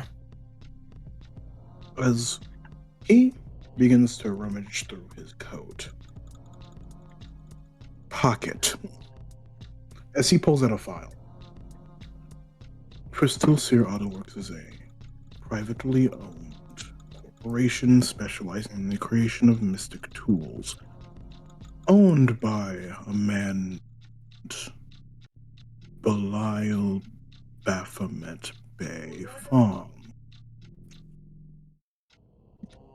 How interesting. As he closes this file, so I hear that man is from the Dead King's Expanse. Is that a common last name in the Dead King's Expanse? I would assume not. That name is of the Eastern Continent. You would assume correct.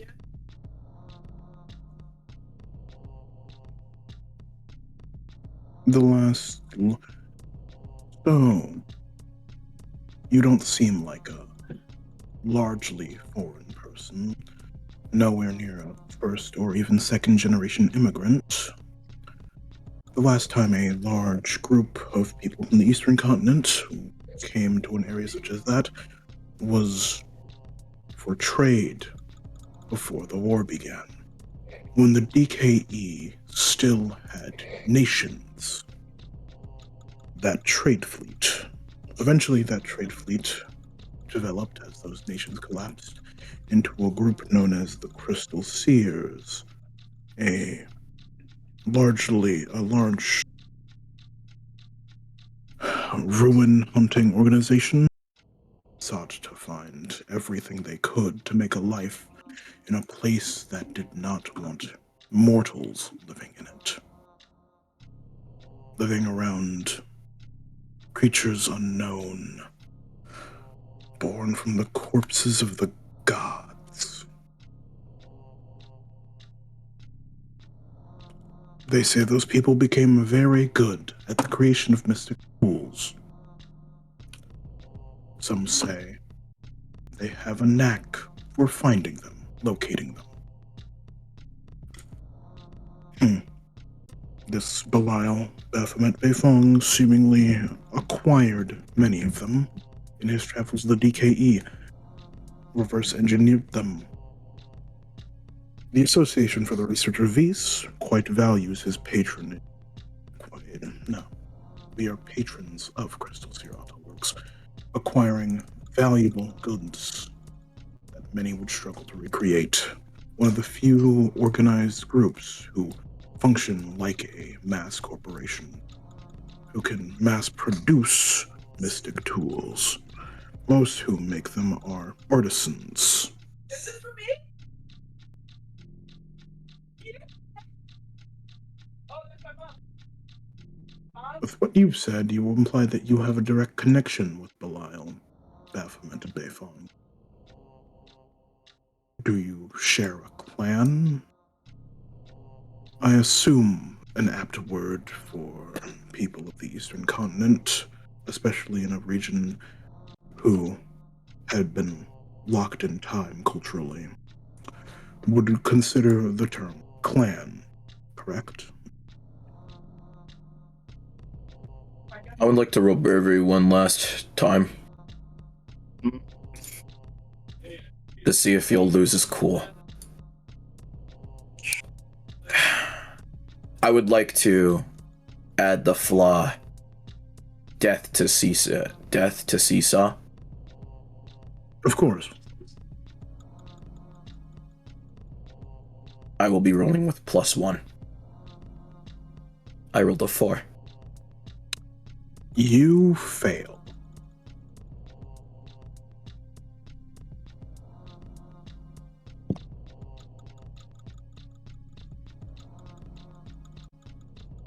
As he was about to say the word clan, I don't think I need a roll to ask you, can I break this table?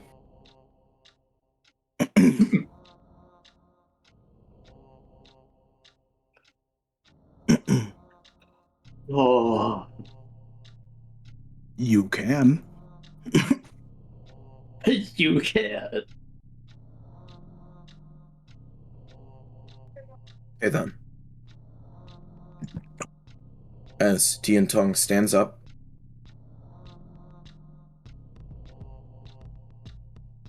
as everyone from the outside would hear a loud crash.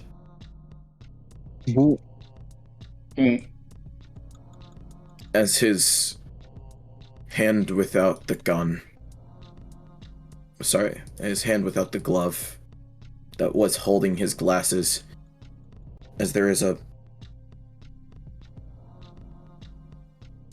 as like wood and like stuff is just like coming off of it, and it's blood dripping down onto the broken table.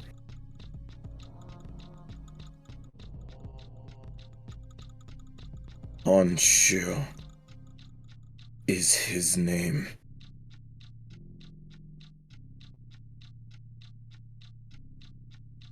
He's my kin. He did this.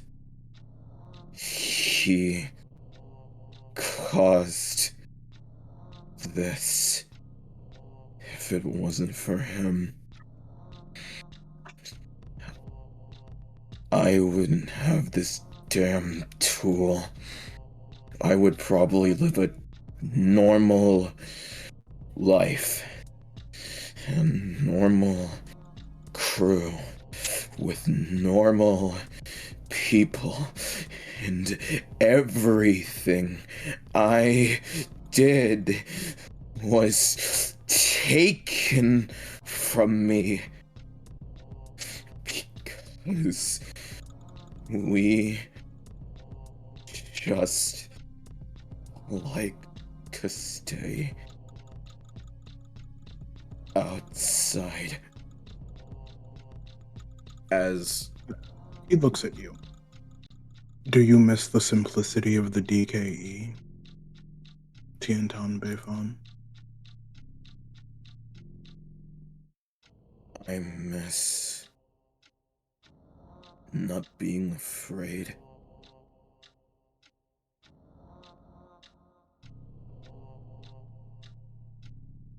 Of myself, my actions, the things that speak to me, the tool. I wish I was a serf. I wish I really was Zero. That is no way to speak of yourself. Being a serf or a tool, not something you want to be.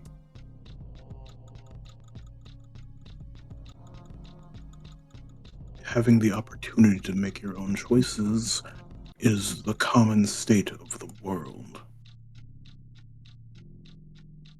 That is what Vice is supposed to be for.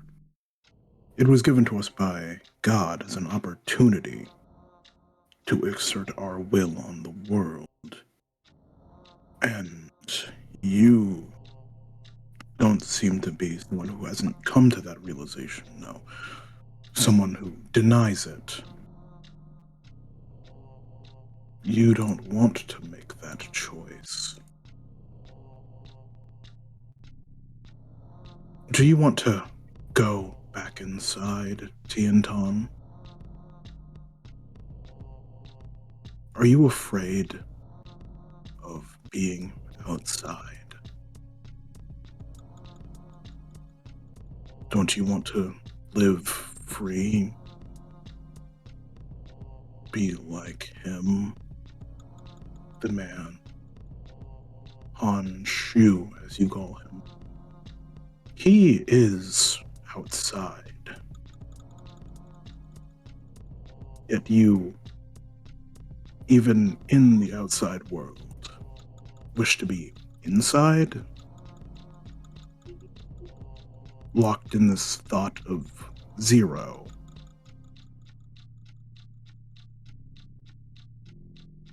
Would you say that's a correct statement?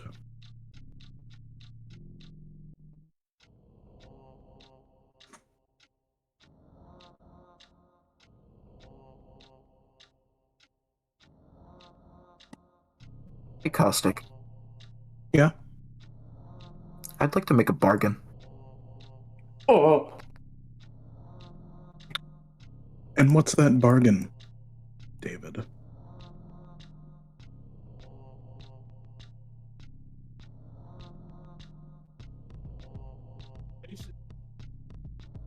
Can't figure it out apart. Okay.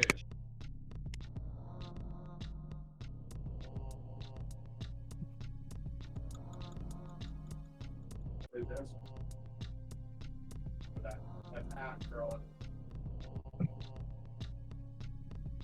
Maybe I'll down. I pull you down real quick.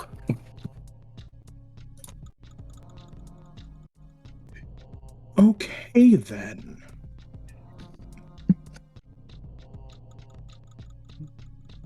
Damn. As Anton, he's standing here, struck repeatedly by the words of this man, and all he can feel is this zero, this emptiness inside himself. As he continues to feel this excess, this massive amount of emotion, something or nothing happens, as everyone would feel a break. That's right. Yet nothing happens. Everyone. Tiantan, eyes empty, they stare at this man, yet nothing happens.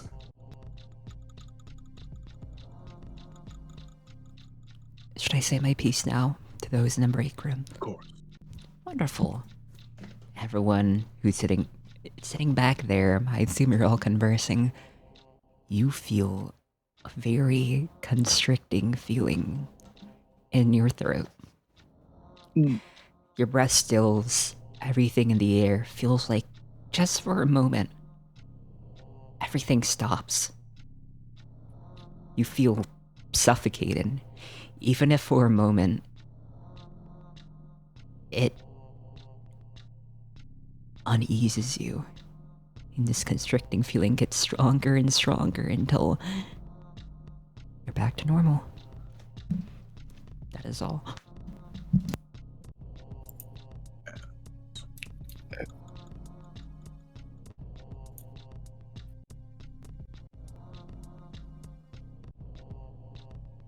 Tiantan, your eyes, they refocus. For a second, you feel nothing at all. Such emptiness. As you feel for a second your trigger finger twitch.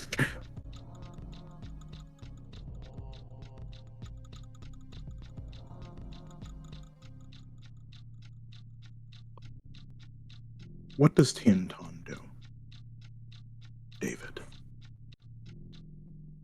Nothing. No. A zero that exists somewhere, but he can't exactly place his finger on it. His gun isn't functioning.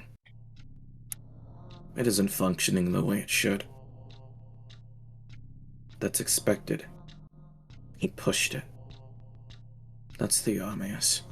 I can't even propel bullets anymore. It barely even works as a slashing weapon. It's practically just a slab of metal.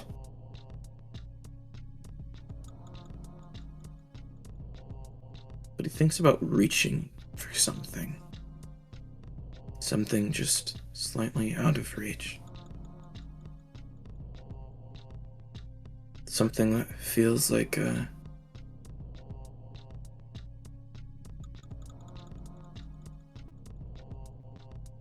crown. A crown that isn't there. It's almost like he could feel it.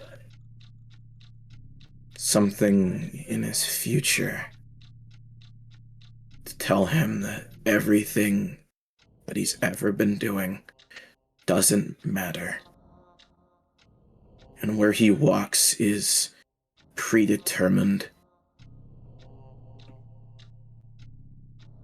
Even in a future that could be altered, Tiantan Beifong has always been something that was built to go from 0% to 100%. In the same way it should be. Every single time.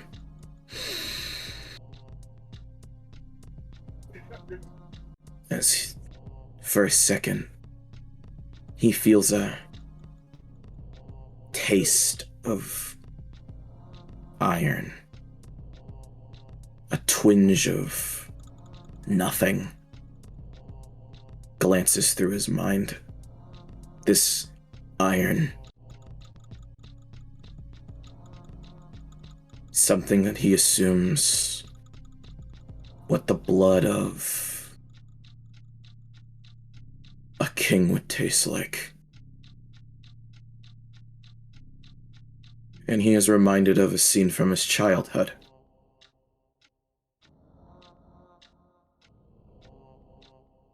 A scene where he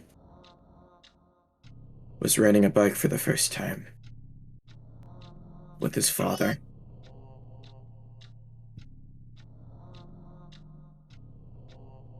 As they had to hide from a king. A hulking monster. Something that he didn't truly understand the name of. Till his father uttered it to him.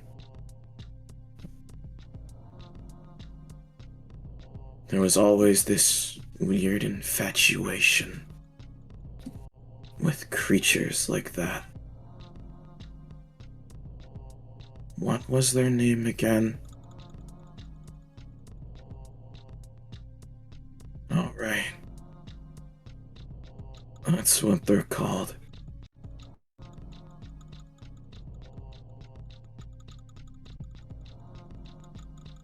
Yeah.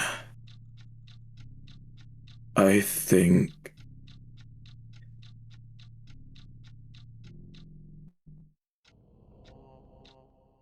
I'd want to be like that.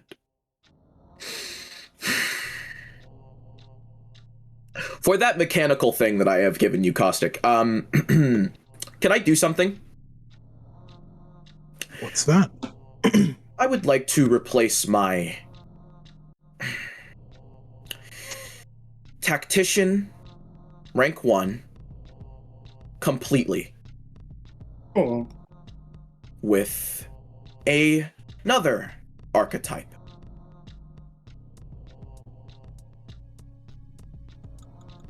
An archetype known as Caster. And I would like to delve into Pagan.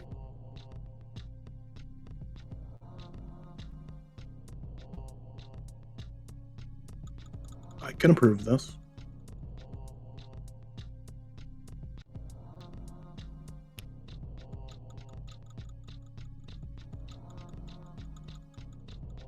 As he reaches for the blessing of something that isn't real yet.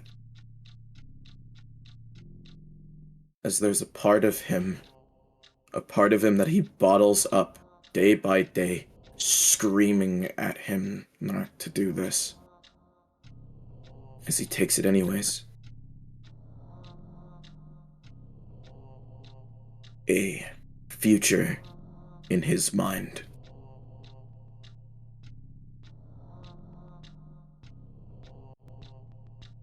That's a fitting end. Maybe he'll change that thought in the future.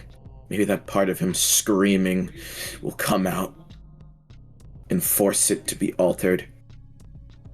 but he doesn't care. He listens to the voice of something. The voice of a king. The voice of a king that doesn't exist.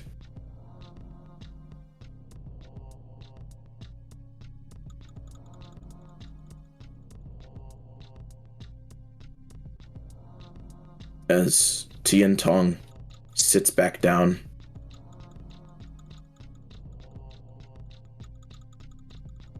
as he looks at the man, the barely human creature standing before him.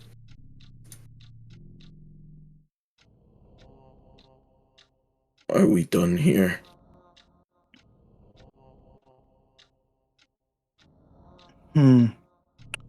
I have one or two more questions.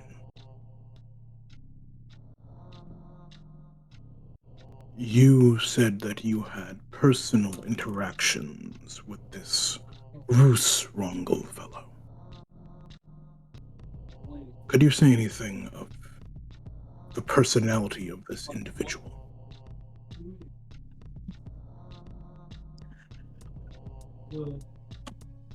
He seemed like a Verostan fellow who wanted to strive for nothing but praise. I'd say, if I even really thought about it, if I wanted to lower myself to something like him, I guess I could say we're quite similar. Just without the turning people into monsters thing. Can you really call yourself similar if you can't even manifest the personality type that would acquire a Vita Vis ability? One that can violate the forms of others? You seem to think very lowly of yourself.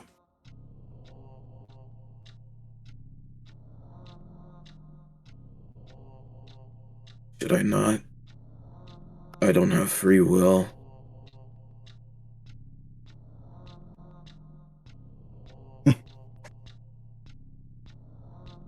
As for the first time, as you say that you don't have free will, he looks at you. His eyes no longer look dead as he smirks. Okay, then. You have no free will, you say?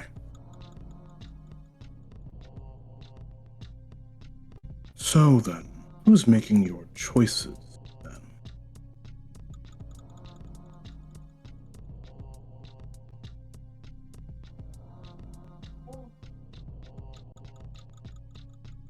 As he looks at him, but it's not even him looking at him, it's more like him looking through him. As Tian Tong stares at something else.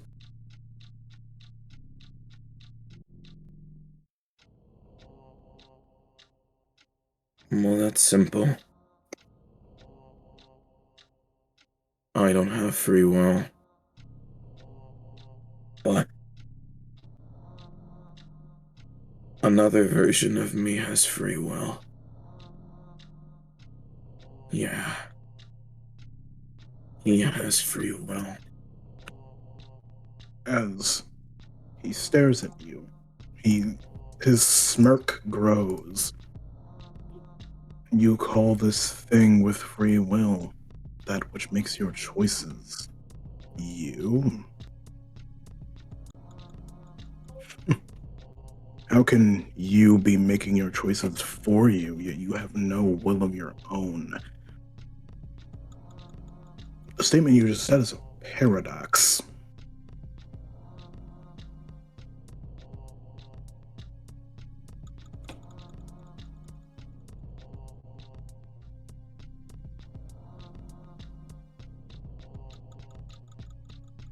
Yeah.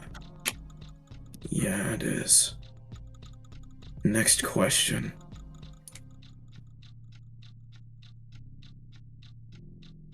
So, As the gaunt man gets up, he looks at you. What did that shoe do?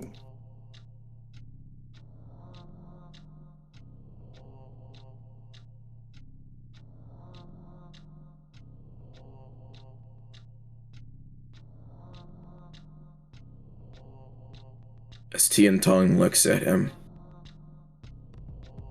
for what he is assuming is his final time that he will ever see this face. Well, it's simple, really. Hongshu did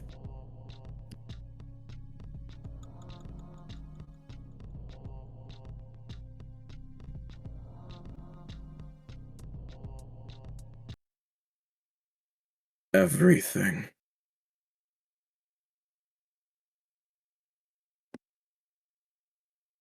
And again, you don't explain. I'd consider that rather suspicious behavior.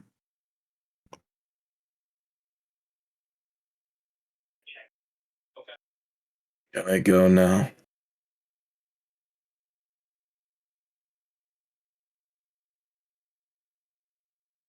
As the figure again taps their finger.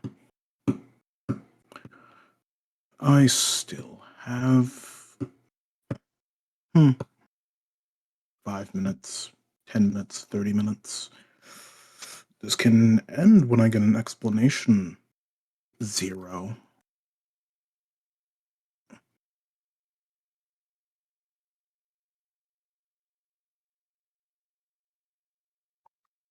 An explanation. What did this Honshu do? You didn't answer the question.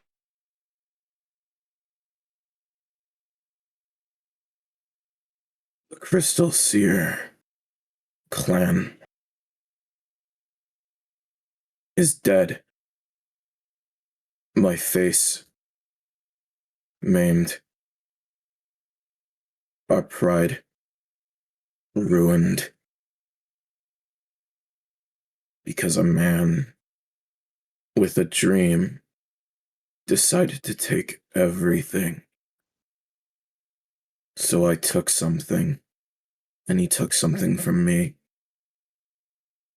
And yet, I still feel like he took more. Because if it wasn't for him, I wouldn't be missing an eye. If it wasn't for him, I wouldn't be burned. If it wasn't for him, I wouldn't be 0. If it wasn't for him, I wouldn't have found the gun and the DKE. If it wasn't for him, I wouldn't have the voices in my head.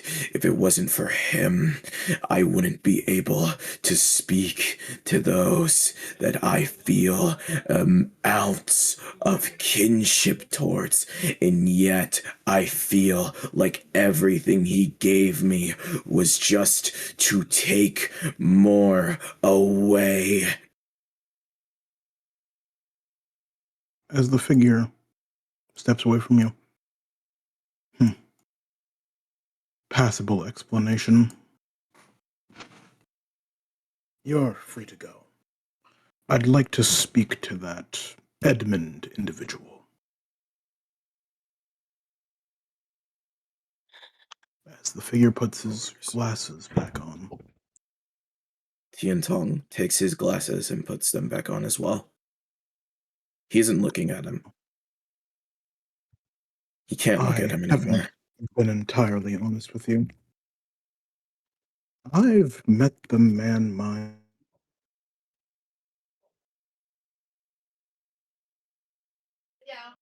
Wait for it. It'll come back in a second. Yeah, I will. I'll just give it a sec. Yeah, it's gonna like start off of like where he cut off. I'm hoping like it sometimes does. It's kind of silly. Oh. Well. Oh, I guess you just cut out. Met the man myself. he seemed like an okay person to talk to. But, be on your way.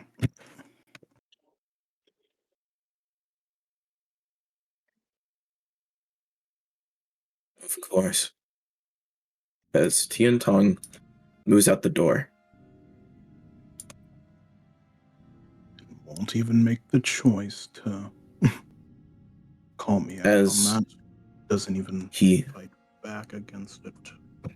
steps out, his demeanor completely changes.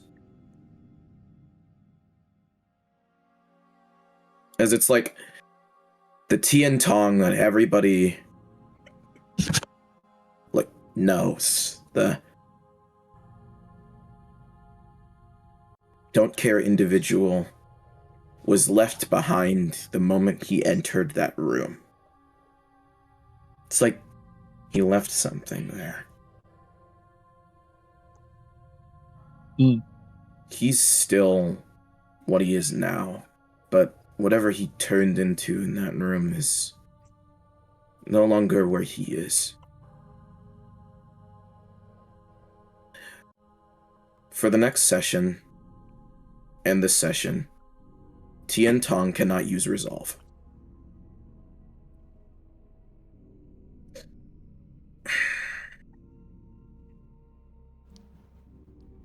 That will be noted. Walk over to the room.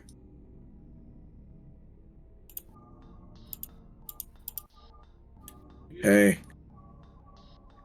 I find it funny how they've done that. Everybody left. This really is what's it Hey. called object We're all permanence. dust. Yeah. There is no object permanence in this world. Yeah. Is this another ability? I don't know whether they're tricks. Looks like you're up. Sorry mine took a while. As No worries, man. he's bleeding on the white floors. No. As you could just see his Did hand. something happen in there? Yeah. Edmond puts like his one arm on his shoulder, like the quick call parts as he passes. I'm Wish me luck. fine. Yeah, good luck. I shall wish you luck as well. As I walk over to Sagittarius. Nah, nothing too crazy, I think. Honestly, I don't really remember much. I just kind of talked, and I talked, and then I just forgot a large part of it. Oh shoot, I'm bleeding. Yeah. As Edmund sits down, as you know the same show as before, other than the fact that this table is broken. What do you think Edmund would describe differently? Or that he himself would say that you don't think anyone else would have mentioned? I don't think Tian Tan mentioned it, and it was only Edmond, Tian Tan, and fucking Sagittarius. Who went near? Oh, actually, yeah, it's that word. The free goobers. Defeated that it was wrong on. Well, one of them probably already mentioned the purple man. He basically made us choose between finishing off Rosarangol and giving off some stone, but I'm not sure of the details of that stone that he mentioned.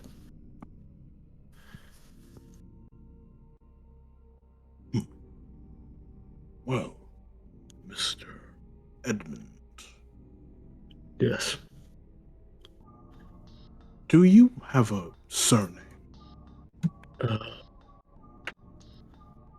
Can't say that I would know if I do. I believe I don't.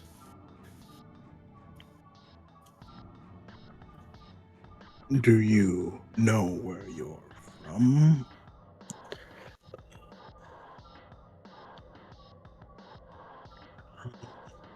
The earliest I remember, the earliest place I remember is the Black Marsh. But that was the name of the place, classically, right? Yes, it was. It's just literally called Black Marsh. Yeah, okay. Yeah, that's the earliest place I remember.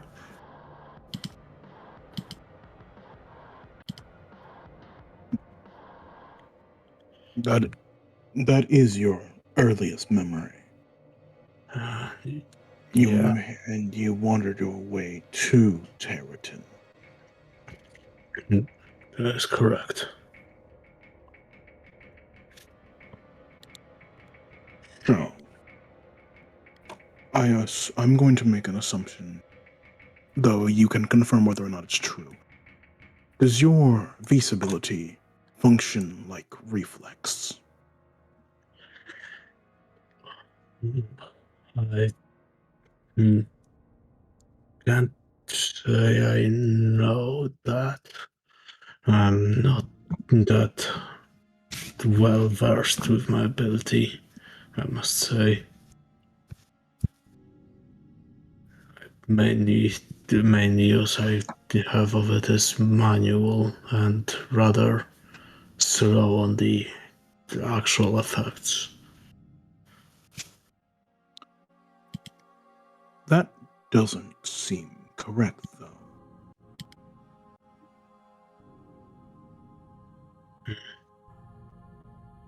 Are you not making use of your ability right now? I don't think I am. Hold on, yeah, and looks at his arm if anything's like blooming or growing. As there's nothing blooming or growing. Edmund, what is he talking about? What is he referring to? You don't know what he's talking about. As you are like 90% sure you're not making use of your ability, right? You know, I don't believe I'm using my ability at the moment.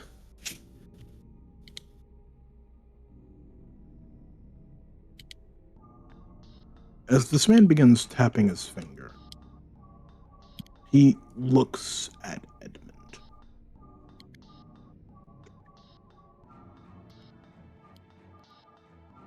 For some reason, I'm getting the sneaking feeling that I've met you before.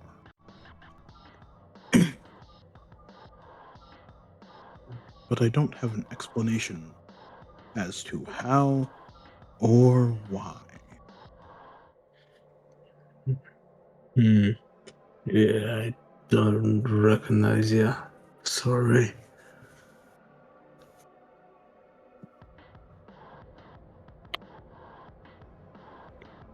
So,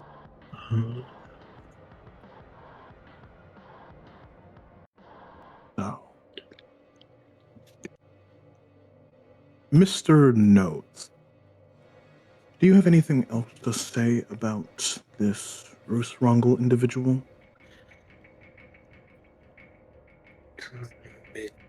I mean, other than I hated the guy, not much.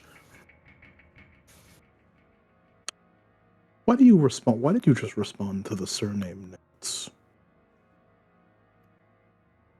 Oh, I mean, I must stop. I don't know.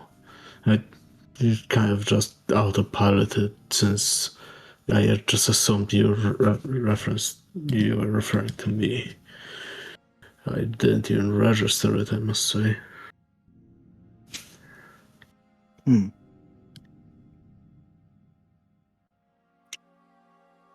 That is curious. You have no clue. Do you? You don't have a single clue of what led you to waking up in Black Marsh, correct? Nope.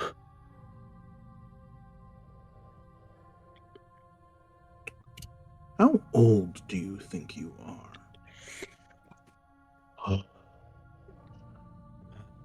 I say that question.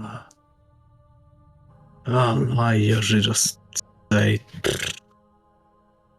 there's somewhere mid 20s, 30s, just try and make myself younger, you know? Younger. How much potential do you believe your V's ability has?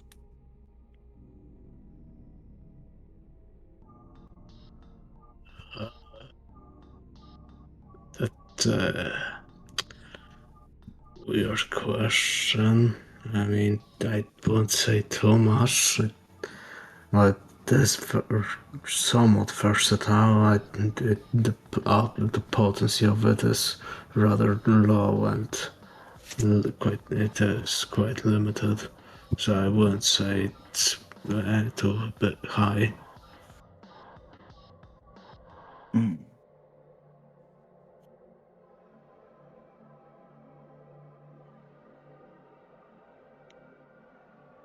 That doesn't sound correct to me. But I don't know. I'm pretty sure that you would too, but you would though.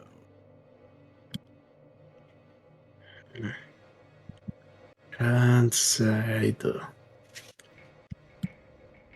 Sorry if I'm not the well of knowledge we're hoping for. Something like that.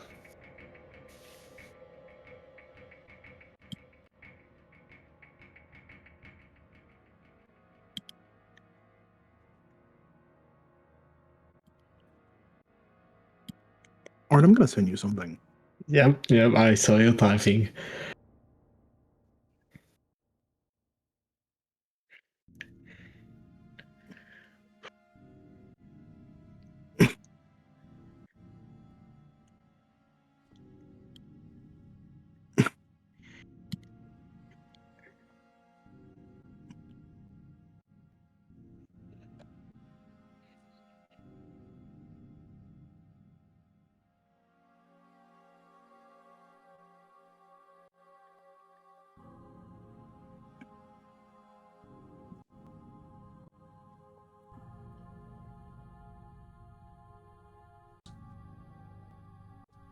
This man stares at you, Edmund.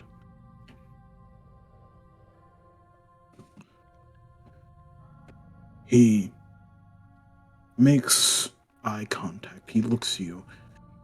You see him, one of your eyes still a little bit blurred. Ever since you woke up, you would notice that little bit of blur. One of your eyelids always drooping a little bit. You would assume that's caused by some kind of brain damage. After you woke up, sometimes you feel like you pulled yourself together.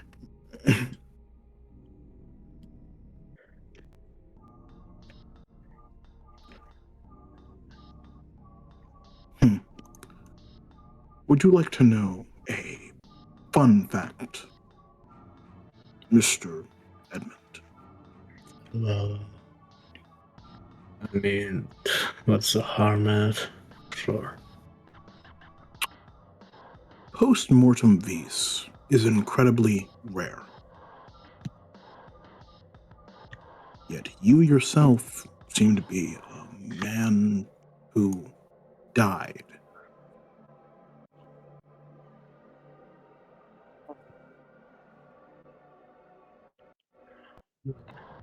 An achievement like that would be relegated to some of the most powerful people to have ever lived.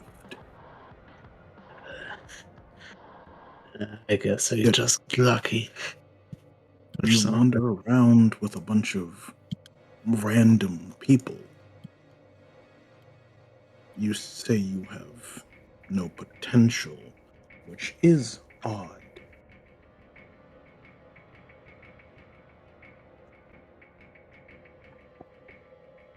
Your existence intrigues me. Would you like to know why? Sure.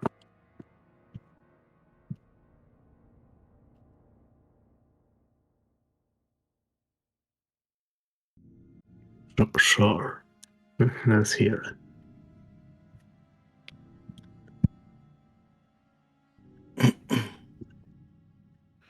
As the man grabs this file, he puts it away. As he says the word pocket, as he pulls out another file.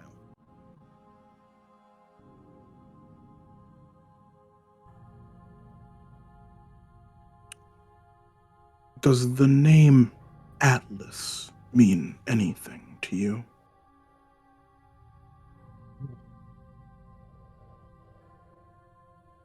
Say it does, but it has a ring to it, you know?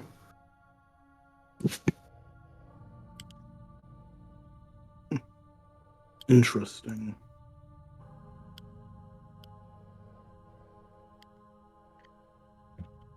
So, I once met a man named Atlas, and he had an ability.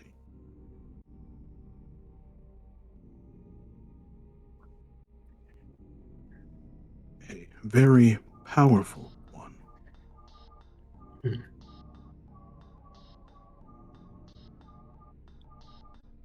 It manifested as the ability to, from what I understand, control plant life.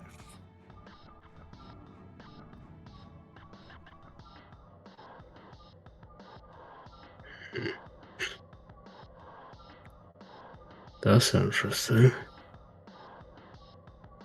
But he went missing.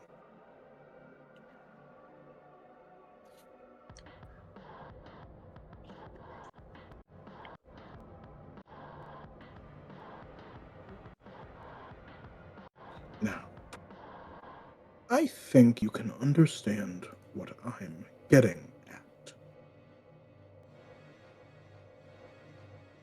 Who are you? And why are you here? You already know, Edmund.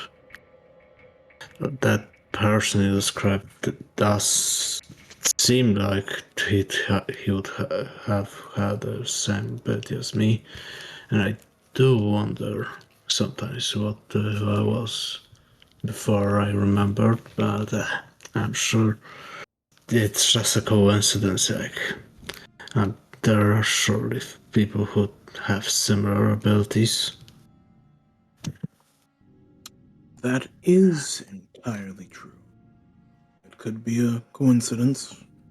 Similar mentalities can produce similar abilities. Some groups even seem to have a genetic predisposition to a kind of ability that they have.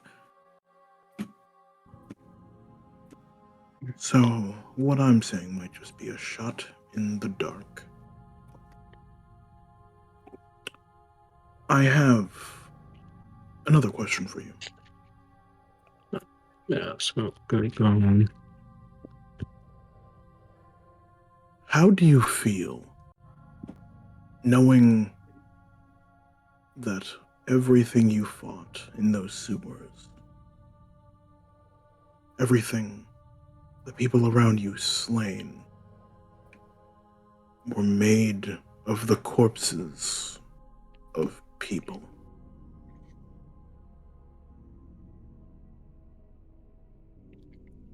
You can see Edmund's one arm, his only fist clench at the mention of that. I feel rather disgusted that someone who would even dare use a corpse for something like that. As the man taps his finger, why do you feel this way for unliving people? Because I could repeat the question. Out of curiosity. Why do you feel that way for unliving people? Not, I mean, you probably, like, I just said yourself, post-mortem this, I am technically, or was dead, so I guess it is kind of a kinship, you could say. You know, that's when you can, like, relate to something. You know, damn well I won't want to be used like us, something like that.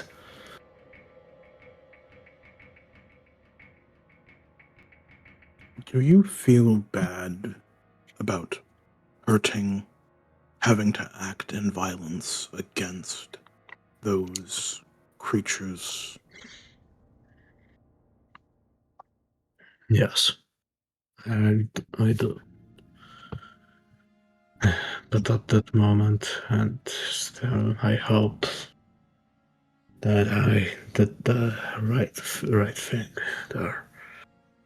As far as I know, after what was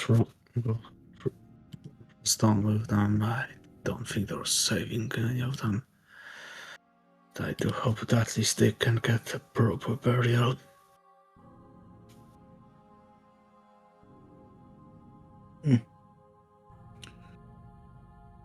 Edmund, you seem like a good man.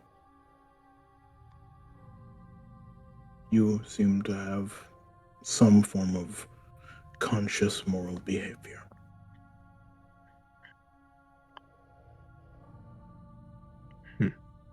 Thank you.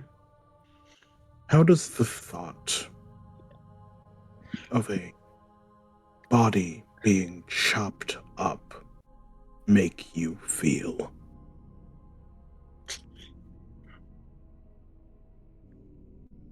Disgusted, angry.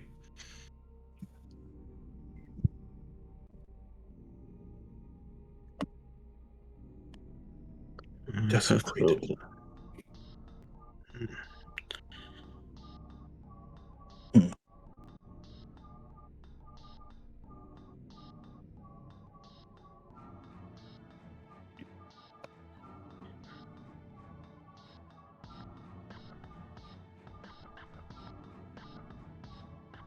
Can you do me a favor? I'll have to see. What is it? Press your finger, the finger on your left hand, to the top of your right temple.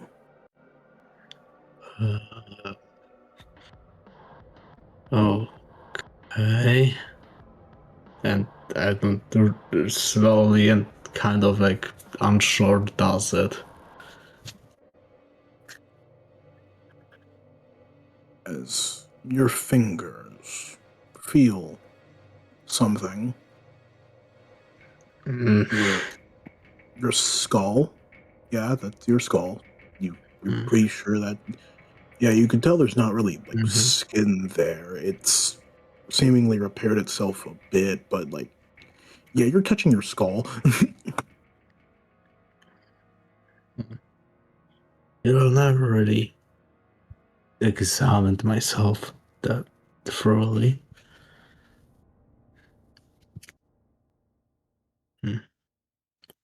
Never even noticed this. As you touch it, you would notice a feeling as you run your finger across it. You don't really feel pain, the pain of it. Honestly, you don't feel much pain in general. It takes a lot to make you actually cognizant of being hurt. But you can still feel things, at least a bit. It's like There's an a indent. piece of nut. What the hell? Like an indent in your skull. What the And a hell? difference in texture.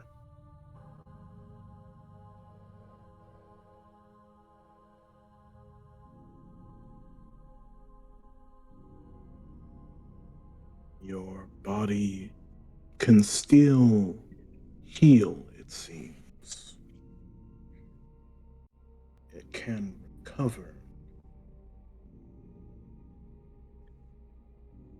The fact you don't currently smell of death says a lot.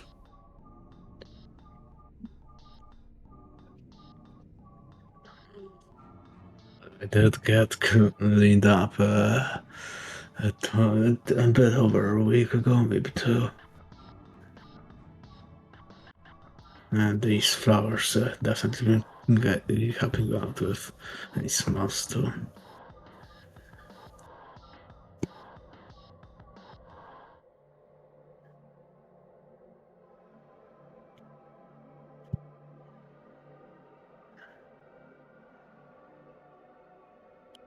I don't think I have too many other questions, but I do have statements. Because Okay. I have grown very curious after talking to so many people.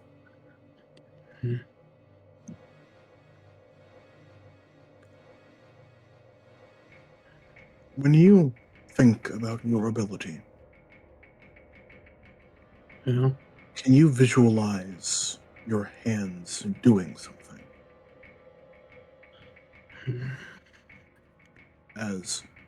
Can you roll me mental acuity? Gotcha. Which nice mental acuity. Oh, I do not have a good. I do not have good shit there. You do not. You are more than likely to fail this. But if you succeed, it will be very good information for you. Hold up, let me re-roll that one real quick. You're resolving it? Yep, I'm resolving it. So, plus 6, 1d6. That is enough to succeed. I'll take it. As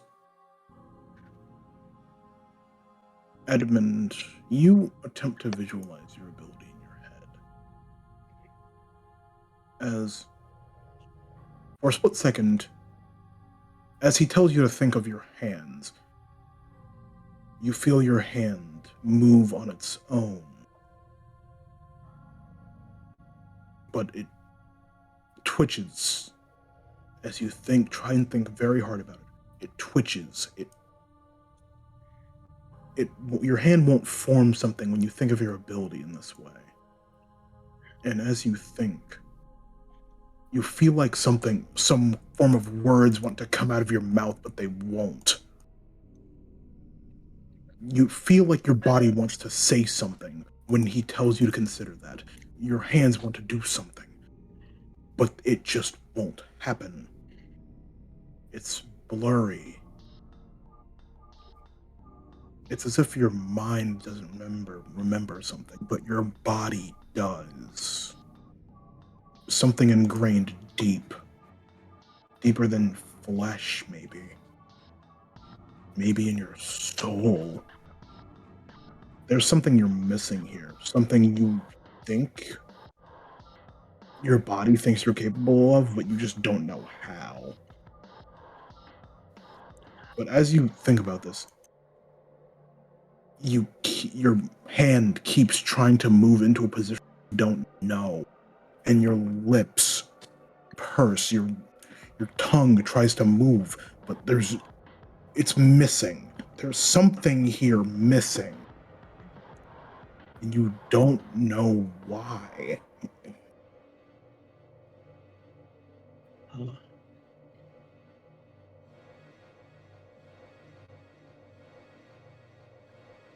This is weird. I gotta say.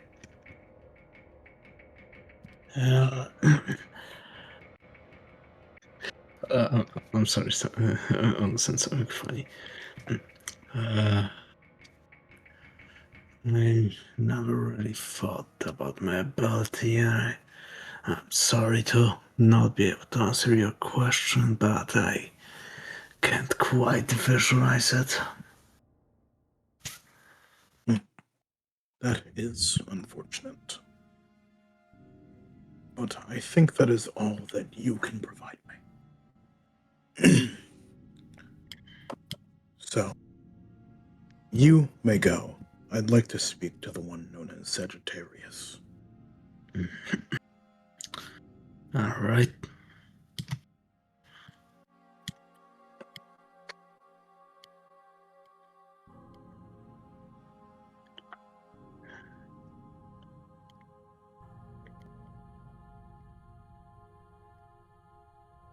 Object permanence. My friends, they exist again. Thank you.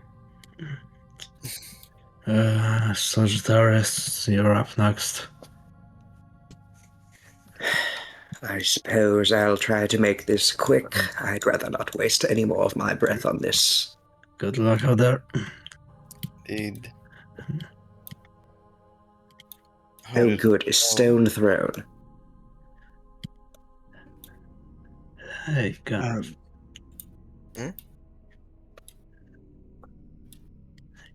Hey, Gareth. I'd like to ask you about something later after this, if you don't mind.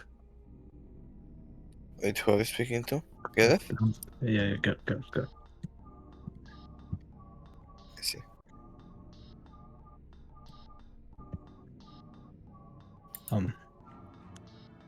Well, Uno moment. Well, I mean, you'll ask him We can later, remind him. so it doesn't matter now, right? I'll up to that later. Sagittarius sits in the chair. As I again am going to ask the same question. Know the drill. You know the drill. Is there anything that you would think Sagittarius would distinctly say that either he would say in a very different way from everyone else, or that he himself would say that you don't think anyone else said? Near the end of our little scuffle with him, I took it upon myself to remove him. And when that happened, a individual kind of approached us, offering some sort of deal, in a sense. Him or some, orb or whatever. I don't really know what it was. And I decided that I'd rather kill him in the moment.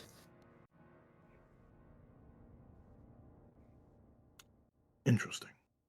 I've been made aware of the individual that spoke to you. But what brought you to the decision to simply kill him? During the fight, I interfaced with one of his creations, and to say it was an experience would be putting it lightly.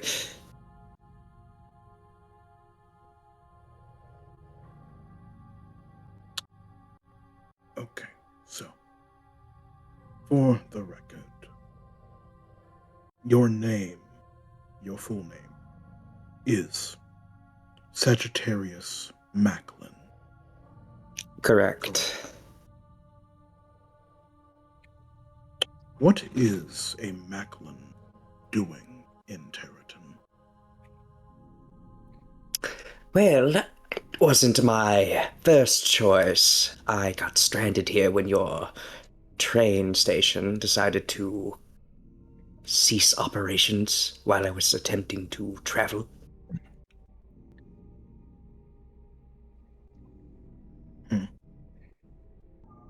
And this was an incident described to me by the Gareth Connors. Okay, Mr. Macklin.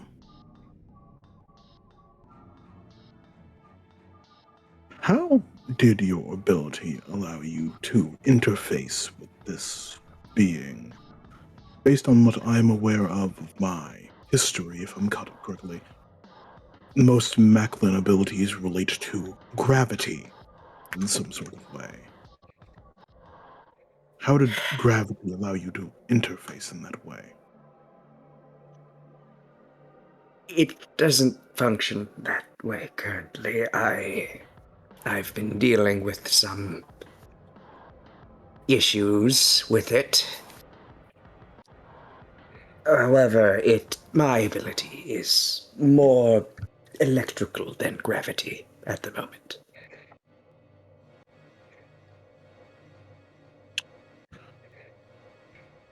It sounds like you're going through a much more complex issue than you're letting on. Such a shift in an ability isn't normal by any means. Yes, but that does not pertain to your investigation now, does it?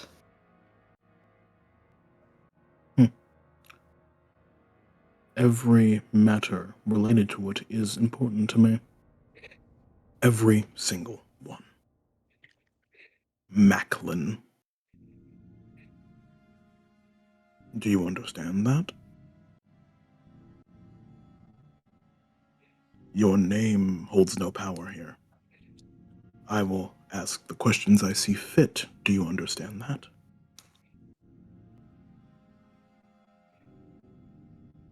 If you're so incessant on wasting your own time.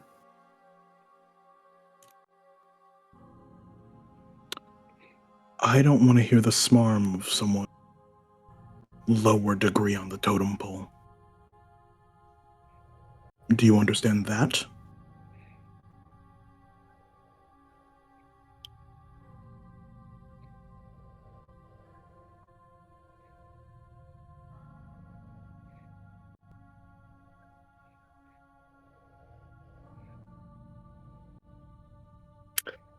All right, what exactly do you want to know then, so I can get out of your hair?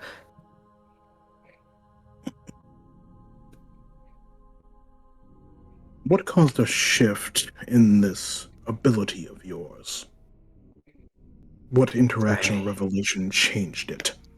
I had an altercation with one Koto Hatley, or you may know them as Me to You, I don't know.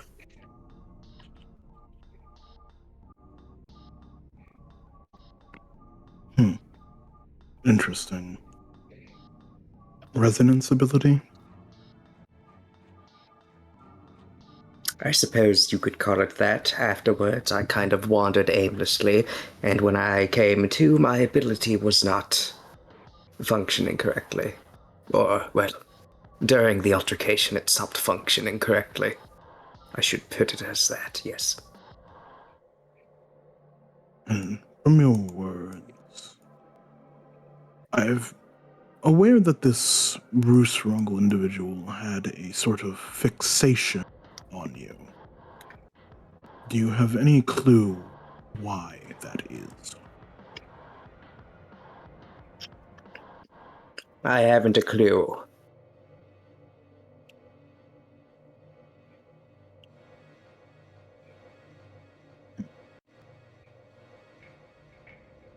Not a single bit? First time we interacted, he stuck me with some sort of paralytic agent. And then he harassed me a bit with his weird homunculus.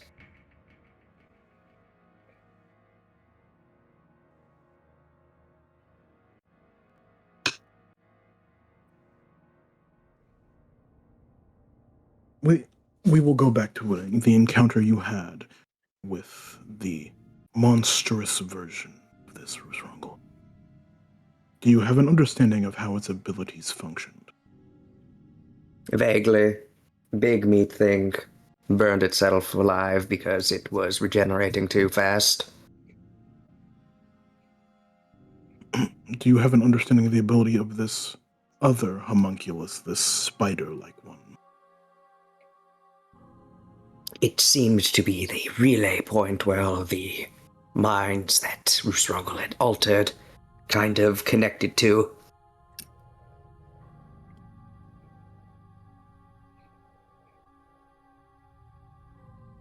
And when you connected to this mind, do you know what you heard from it?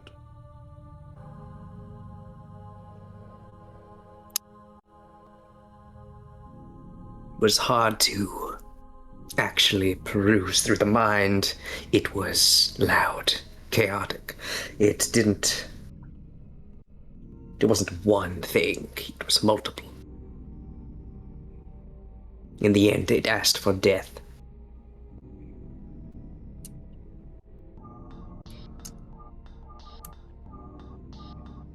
Did you gave this death, correct? Yes.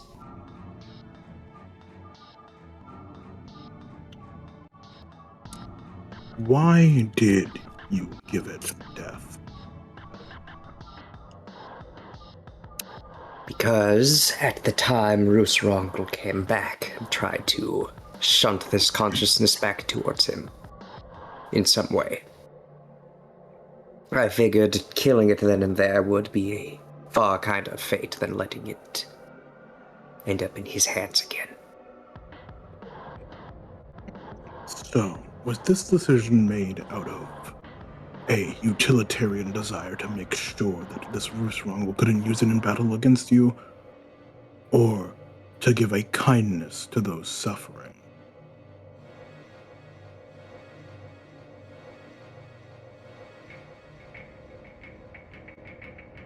I can't really say.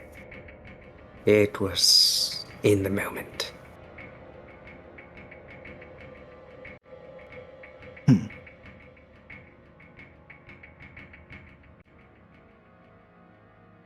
Sagittarius Macklin? Mm-hmm. This is a question for a dossier. You were born during the reign of Doros, before the war ended. Isn't that correct? Yes.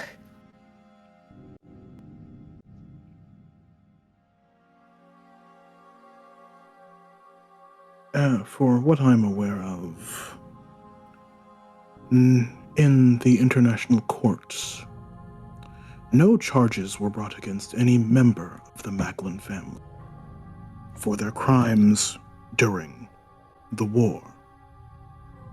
Yet they were brought about by hundreds of members of the Roston military. Why is it that a highly advanced house, more than there during the war, had no charges brought against them? Where did they all go?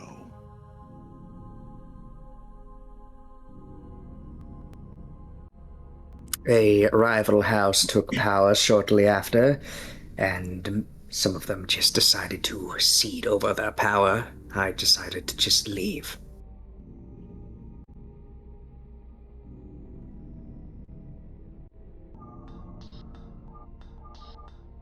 Do you believe charges should have been brought against those of the rival house, the Taslins?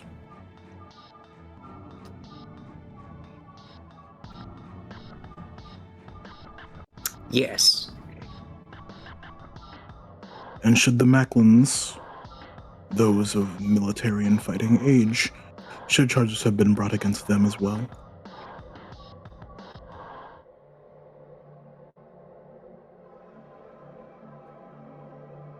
I'd say it would depend. But I can't really make those decisions. I don't have that kind of power. Of course you don't. But that's not what I said. I asked you a simple question. A question of morality.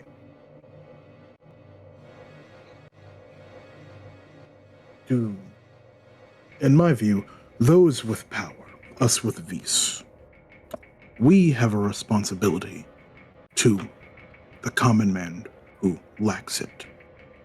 From what I've seen, you've used your power well against those who misuse, those who abuse the power that they have. As he begins tapping his finger on the table, you've used your power well. What do you think separates you and Roosrongel? Well, I'm not dead.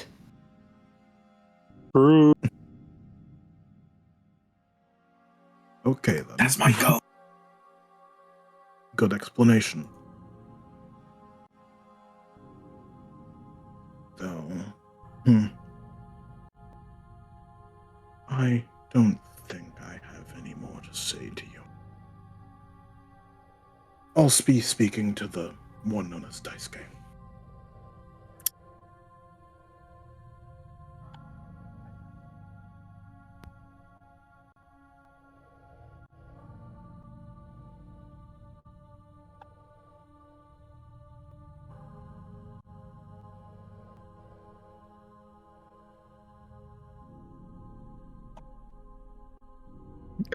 Where did everyone go? Don't worry. What happened? Your eyes were just He forgot closed. to put him back. Nothing. Yeah. It was really dark in there. I was gonna get jumped. It was just Yeah, really dark in yeah, there. no, it happened to me too, but fucking. It happened to everybody, I think. It happens to everyone at least once. Yeah. It was just really dark in there, Sagittarius. man. It's just very dark. You're being Judgy, requested isn't he? by the creepy man. Wait, say that again? You're being requested by the creepy man. That was out of character. In character, Daisuke simply just gets up. His arms have been crossed this whole time. He just slowly walks.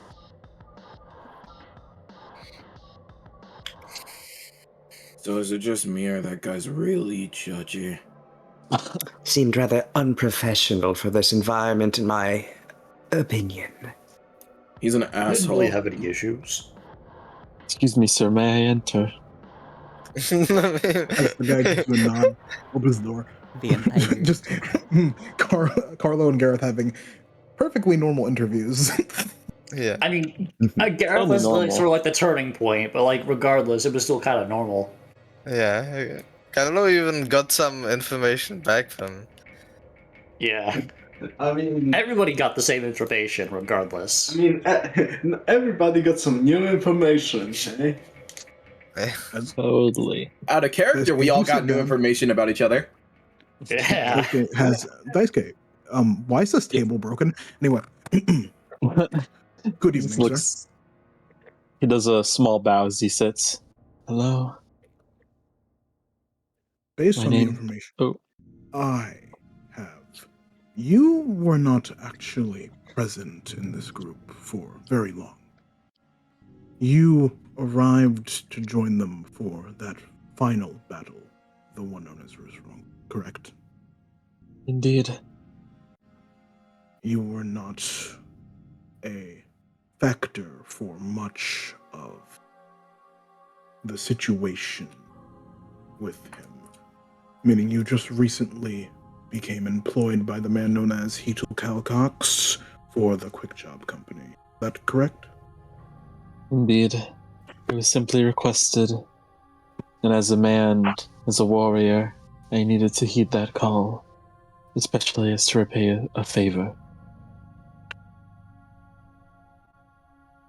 What was this favor, if you would be so kind to tell me? I apologize, but I cannot discuss that.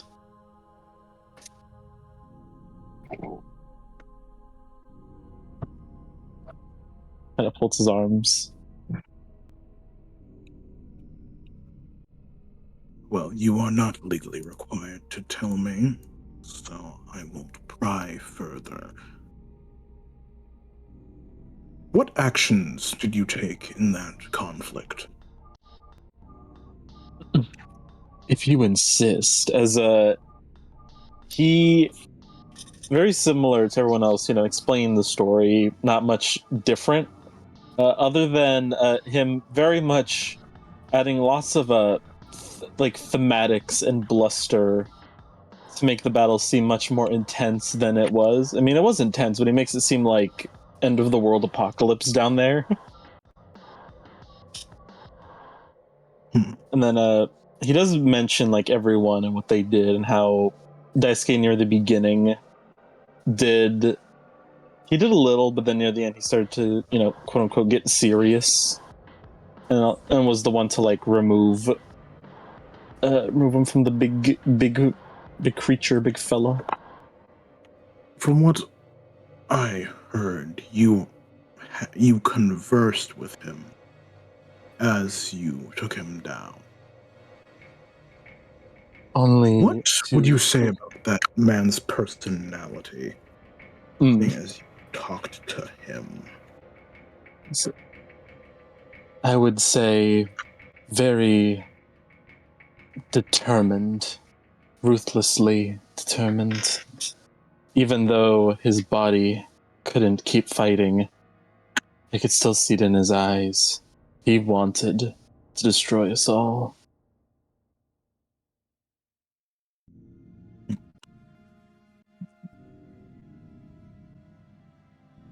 That is important information. Very important. Yes.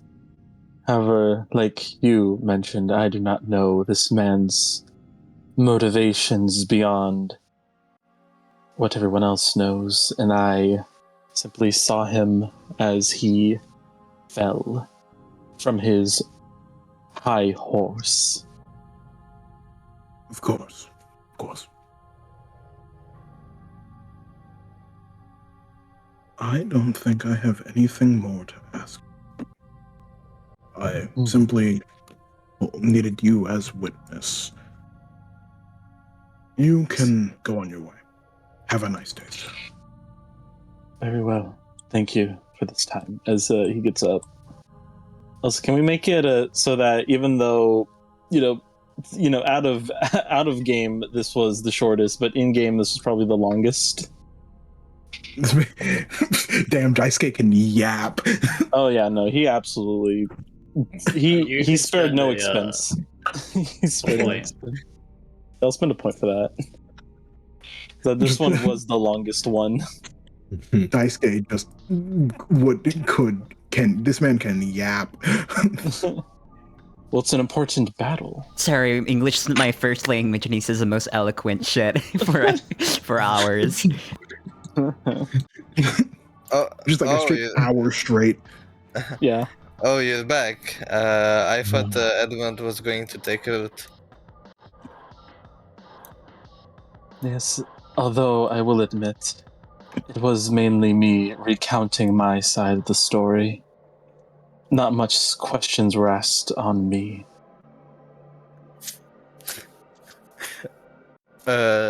Wasn't your side of the story the shortest one? Says Carlo as someone who speaks things very says things in a very short and concise way, and would would definitely fail at writing for length. Yeah. Carlo says BT dubs. What is? What does BT dubs stand for? I don't. By the way. Wait, what? Yeah, BT dubs means by the way. Yeah, it's by the way. B T. By the way, it's the same length. It's yeah, but the it's same number of syllables. Wait a minute. But it's said in a cooler way. It's because that's how you shorten it when you do texts. It's meant as texts. Yeah. Okay. So that was out of character. In character, Daisuke has no skin on that. Also, as Dice Thank Case you all sits, he for takes your- out a chocolate bar.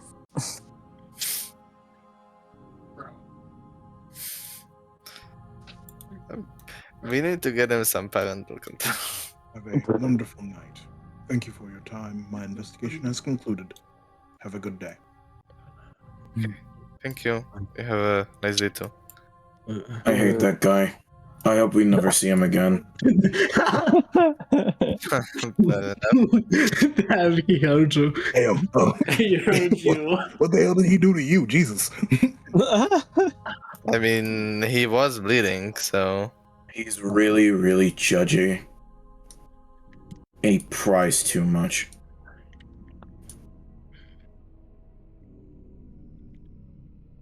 Okay then. Oh, go, where we go. And Dice Case sits with a mouthful of chocolate. Dice Case stopped the whole bar immediately. Oh my god. Like a chipmunk. I'm gonna This place poor that. child. This child is going to get. I'm gonna tap on Garrett's Notice back how he before didn't he have any goes problems out. with the humans. Yeah. Fucking notice that. Fucking bastard. Okay. Fucking bastard! Anyways. Okay, you were saying, Dave? Oopsie. Tell me when he leaves. I don't even want to look at him. Okay. Yeah, I'll go ahead and do that. Appreciate it. As Tea and Tongue is gonna just lay up against the wall. This guy walks past you. As he is going to open the door, he points at the table. The table is fixed. Oh my. That's a fixed table. I fixed that table. Bob. I built that. Did Carlo get a look in? Wait, the table was broken. What happened? Yeah. Nah, Actually, yeah, Garrett would also see that. Garrett would also see that, like, ugh. I like to imagine both Gareth and Carlo on the east side, like, for a second before it got fixed. See, that table's broke as hell. Oh, never mind. Why is it fixed now? Why did I see the table was broken for a second?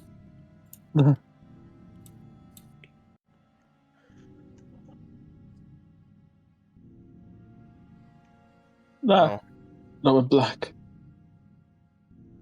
In dark. Blackness. Darkness, Pachikator. Pachikator.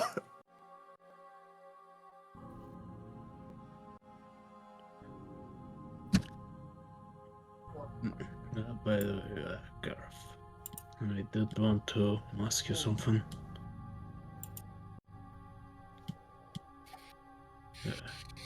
Oh no! Sorry. Somewhat privately, if you all wouldn't mind. I mean, I don't see employment. Why not? Yeah, but I would like it to be a bit private. Well, I guess we could always. Oh. Yeah, that's it. Next time, I guess. I mean, we could There's always always bring next this. Yeah. Together. Next time, yeah. Next time.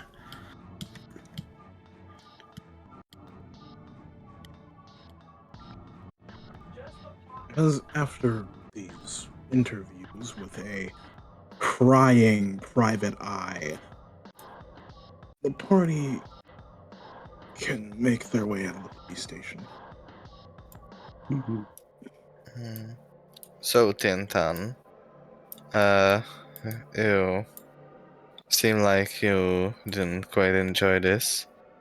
I don't know exactly when you plan to go to sleep. I can say that I myself am probably not gonna be sleeping for some few more hours. I wanted to ask if you while doing something, or if you perhaps, I don't know. You said you went to an arcade, right? Do you wanna either go to an arcade, or I could maybe try to make some arcade machines with my ability? Do you wanna try some? I wouldn't mind. I just don't think what I'm wearing right now would be very good for that. Oh yeah, you can go change. That's fine. Probably when I come back from my apartment. Yeah, Well, later today. okay.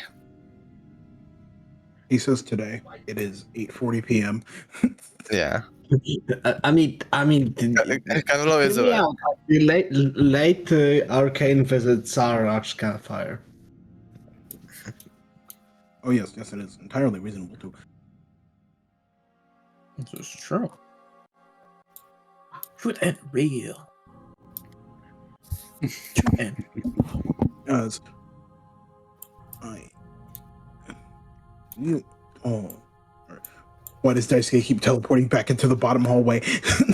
I don't know. I wish I did. It seems his Cosmically soul has anchored. been trapped. He has been Nah, he's anchored back. to this eternal existence. No, it's because The police station hallway. he is set to, look out to make sure he's not there, so he's going back and forth, making sure. He's a friend like that. thanks, Daisuke. That's why you my goat for real. Like Carlo and Sagittarius. This Garrett Connors nigga is prying and I hate it. Nigga, what did he do? What did I Absolutely, absolutely not. I'm joking. Gareth is the goat. do? Literally, the first roll I rolled against you to look at your gun, I found nothing. Damn, everybody except Edmund is a go-to. The only Gareth thing be I like, found "What out did I about your even gun do?" is that it's a gun. Does that make you happy? It's like, what did I even do? Fuck me, fuck did I do?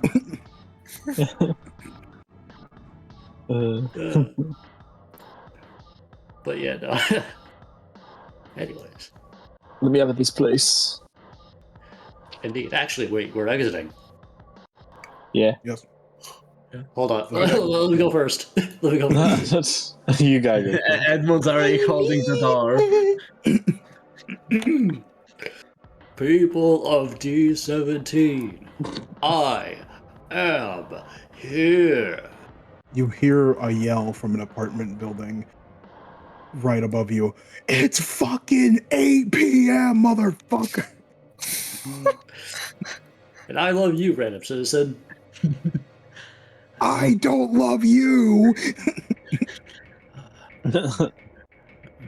Anyways, Garth. Yes, of course. Once we can meet up maybe a bit more privately, I would like to ask you a question or two if you... That's not a big issue.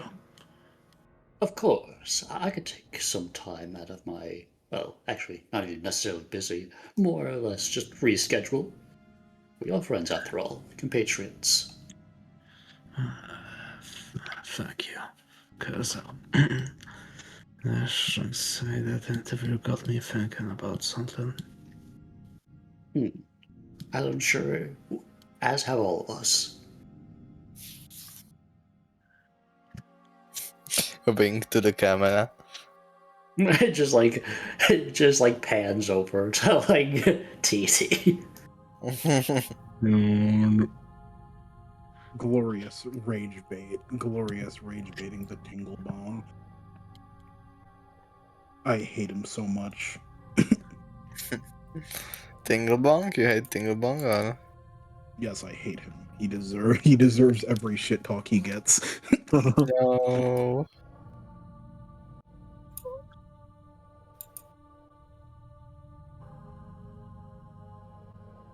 Oh no. I'm back. Okay. But Anis, why do you hate me, bro? What did I do?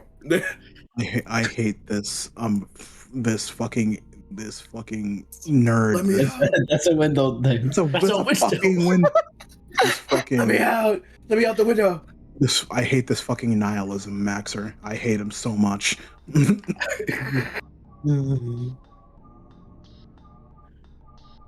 pathetic little boy. I hate your Pathetical. fucking chud. I hate him. I hate your fucking chud, dude. No. Being pretty does not make this man any less of a chud.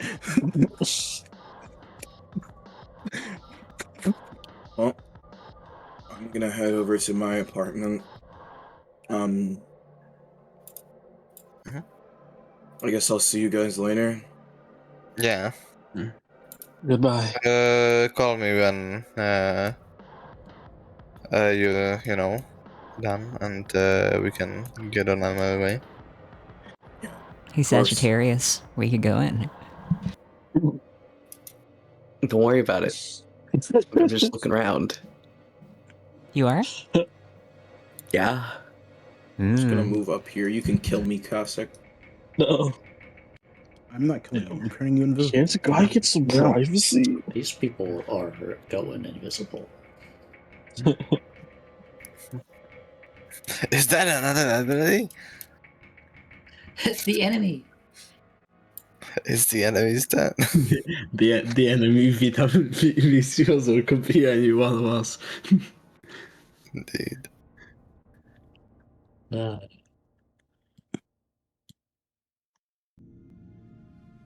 What were those fucking stuffed animal jackets? A bit more description, please. Okay, so if I remember, See were there they for a second, are they called Sagittarius. Snuggies? I'm pretty sure there's Those zombies. things. just a nigga in a fucking Snuggie. Yeah. Wait, Molly, did you want to take the saggy? No, he's just such in a beautiful spot. That's all. As the midnight sky was upon some cherry trees. Beautiful. Sagittarius just wanders off. This is Looking for a hardware store. An electrics center. You're gonna tell me you're going to the hardware store. Okay. I'm looking for the hardware store. Yeah. It's gotta be around here somewhere. I don't have a map for specifically a hardware store. I can find you a hardware store though. Yeah, we can Thank find you. you one later.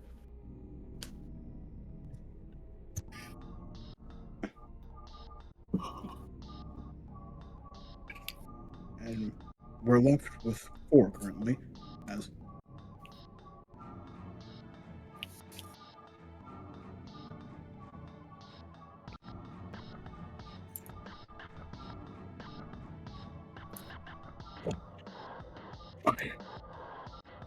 I am sorry.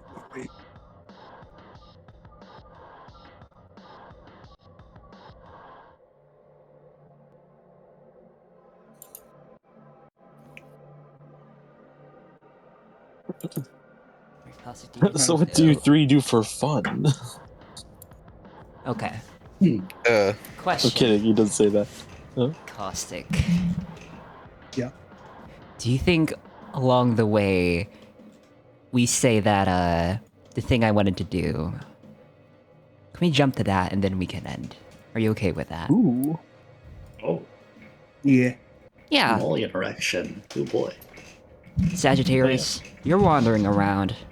You vaguely remember where that electrics center was located, at least to your knowledge, on the more lower district. Everything up here is starting to close. It's, you know, it's a more quote-unquote middle class or richer people place, and so, you know, these type of businesses, they close early, right? So you go to where you know best, while stopping by your current place of quote-unquote residence. Can I have Wambo, Caustic? Oh. Yeah. Wonderful. Let me just drag this in here. Well, Sagittarius. That was it that a bit of a drag? Or did you have a good time with that little interrogation? I think it was kind of silly. Also que get us in pio.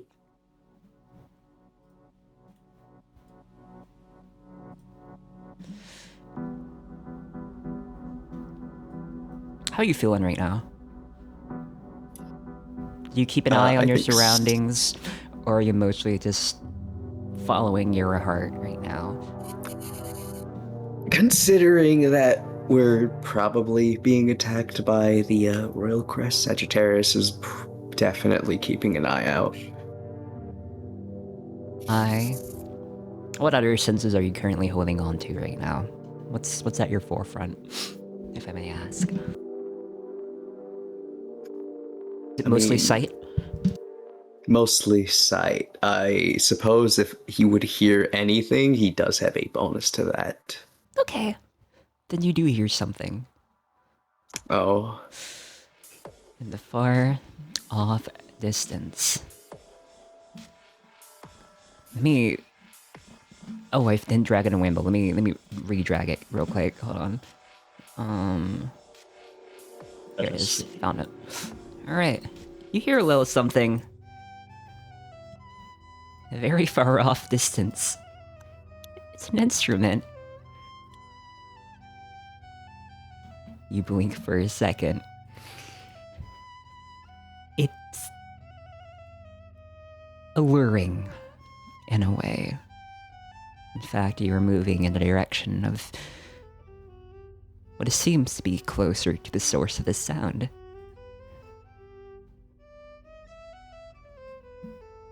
You're using your sight. In front of you, you see a trail of what seem to be droplets of blood.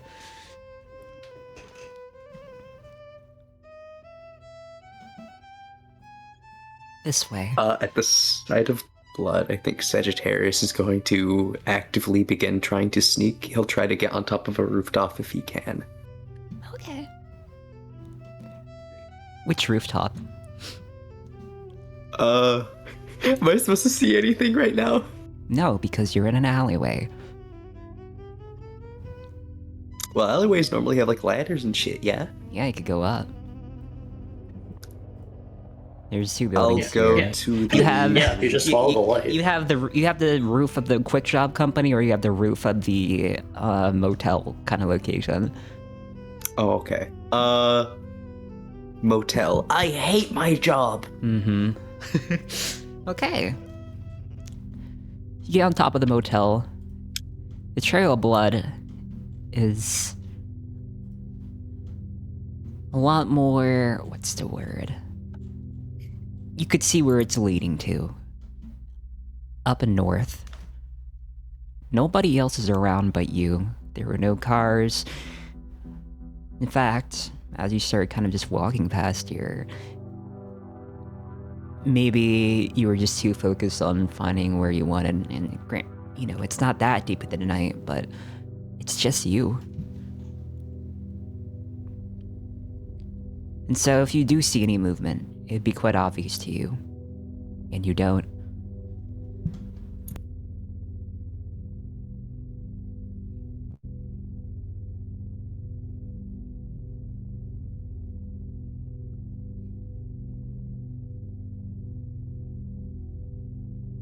You said north, correct? Indeed. North. Very, very far up north. But there were a few active streetlights, so you were at least able to see, you know, the little puddles.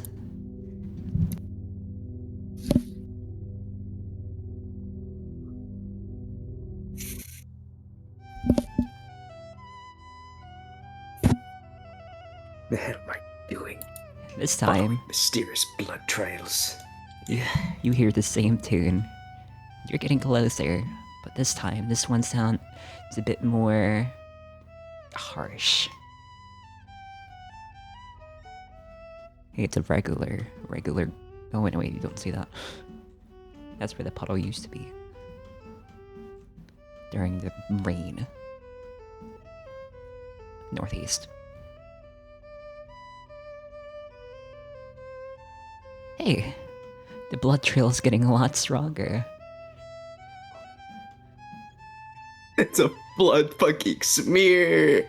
Who fucking exploded over here?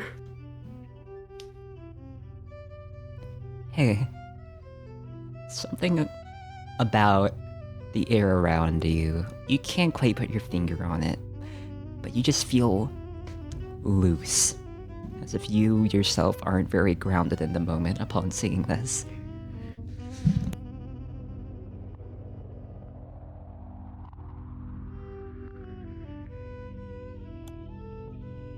Nothing bad ever happens when you follow mysterious blood trails.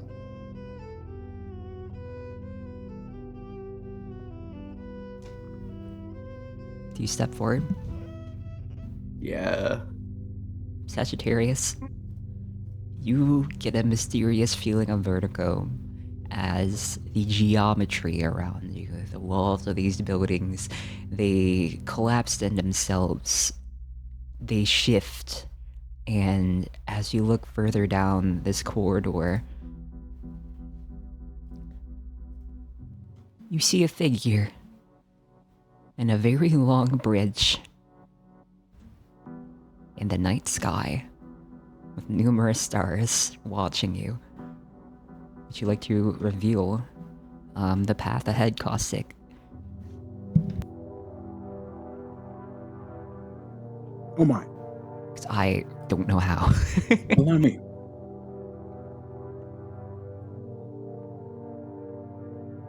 Before I do that, I do a little something Indeed. by making a cube.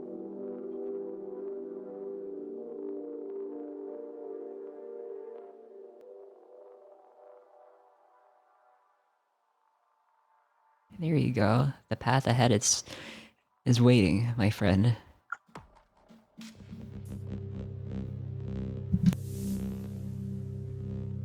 Hey, do you look around you?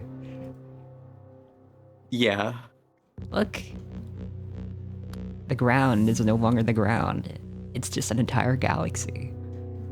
Isn't that so nice? Not unlike that little vision that you had during that encounter with Roos Rongol. The one where you had the assistance of Edmund. So the coloration's a little different, so to speak.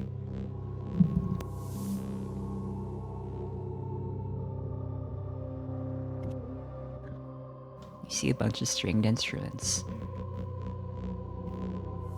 and other things of paraphernalia related to, I mean, it's music.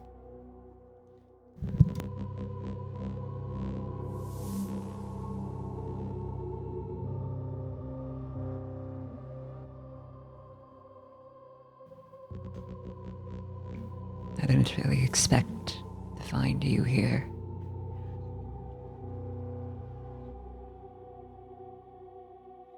I should have expected. Though a bit of me hoped I wouldn't have. You are aware the concert is coming not too soon, and I have something very important of yours. I really do want to give it back, but your pride tells me elsewise.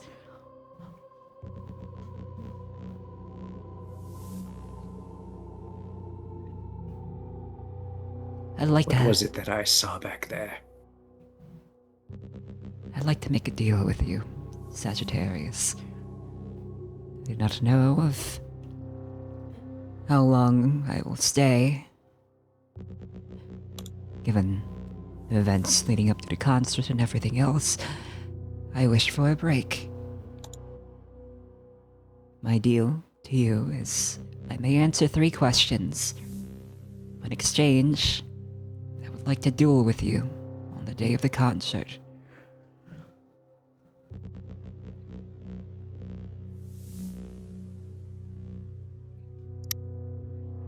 I don't see why I wouldn't accept.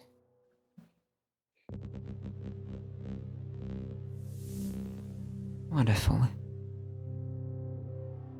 If there is anything you would like to ask about yourself, at least to my knowledge, ask now, seeing that you found yourself here, for whatever odd reason. Well, that's my first question. Where is here? What is here? Why is here? Those are multiple questions. Although, I assume you mean to say, what is up with this location? You take it. What is the nature of this location? If I need to be using this like genie wishes. This is... She tapped her foot a few times. I mean... This location can really be anywhere. As to the nature of what this is, it is merely...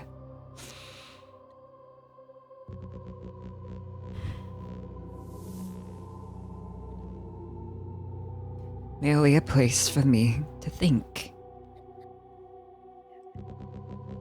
A place of my own construct.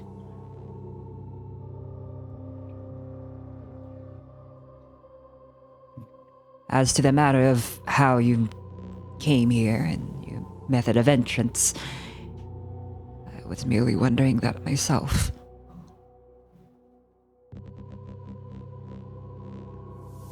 We're connected in a way, I take it.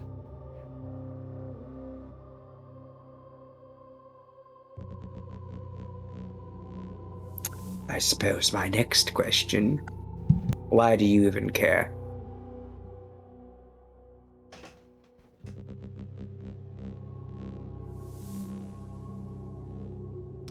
You and I.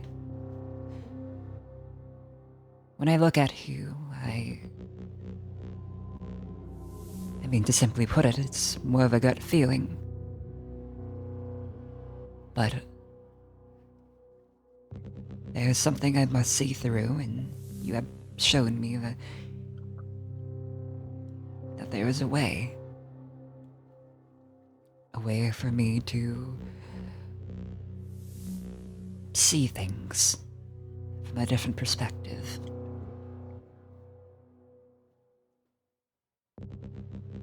You and I, we're not supposed to exist, you know. You're an anomaly. Although the same could be said to me, as I have stated. How reassuring.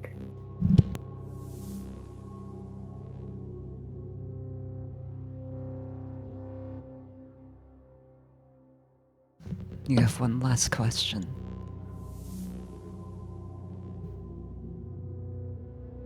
I'll save that for later. If you don't mind.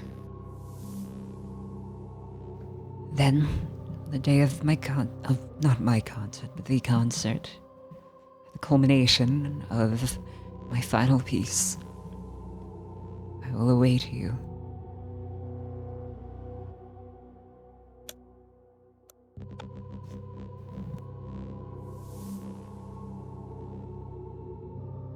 You woke up, Sagittarius? Without a word. Without a word.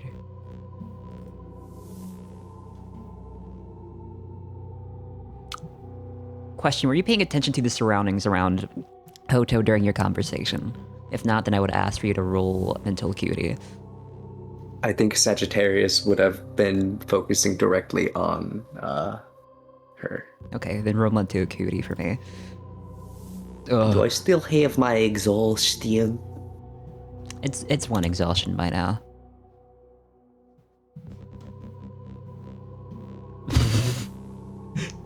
Mad funny. Alright. Sagittarius, you turn around, you've said your piece, and you learned what you wanted to learn. And you did not pay attention to the blood trail that your steps leave. You continue to move on. Caustic, do you think now would be a good time to end? Sagittarius walks away from a utterly bizarre, somewhat spiritual encounter with Hoto Hatley. Molly, give me my son. Wonderful. He finds himself wandering as he comes to entirely. As he realizes, okay, it's probably a few steps left to get to the hardware store. Thank you, everybody, for coming to today's episode of We're All Expositioning. Something like that. We're all exposition dust. Exposition episode. We're expeditioning it. The recording will end. Expedition. In 3, Expedition. 2, 1.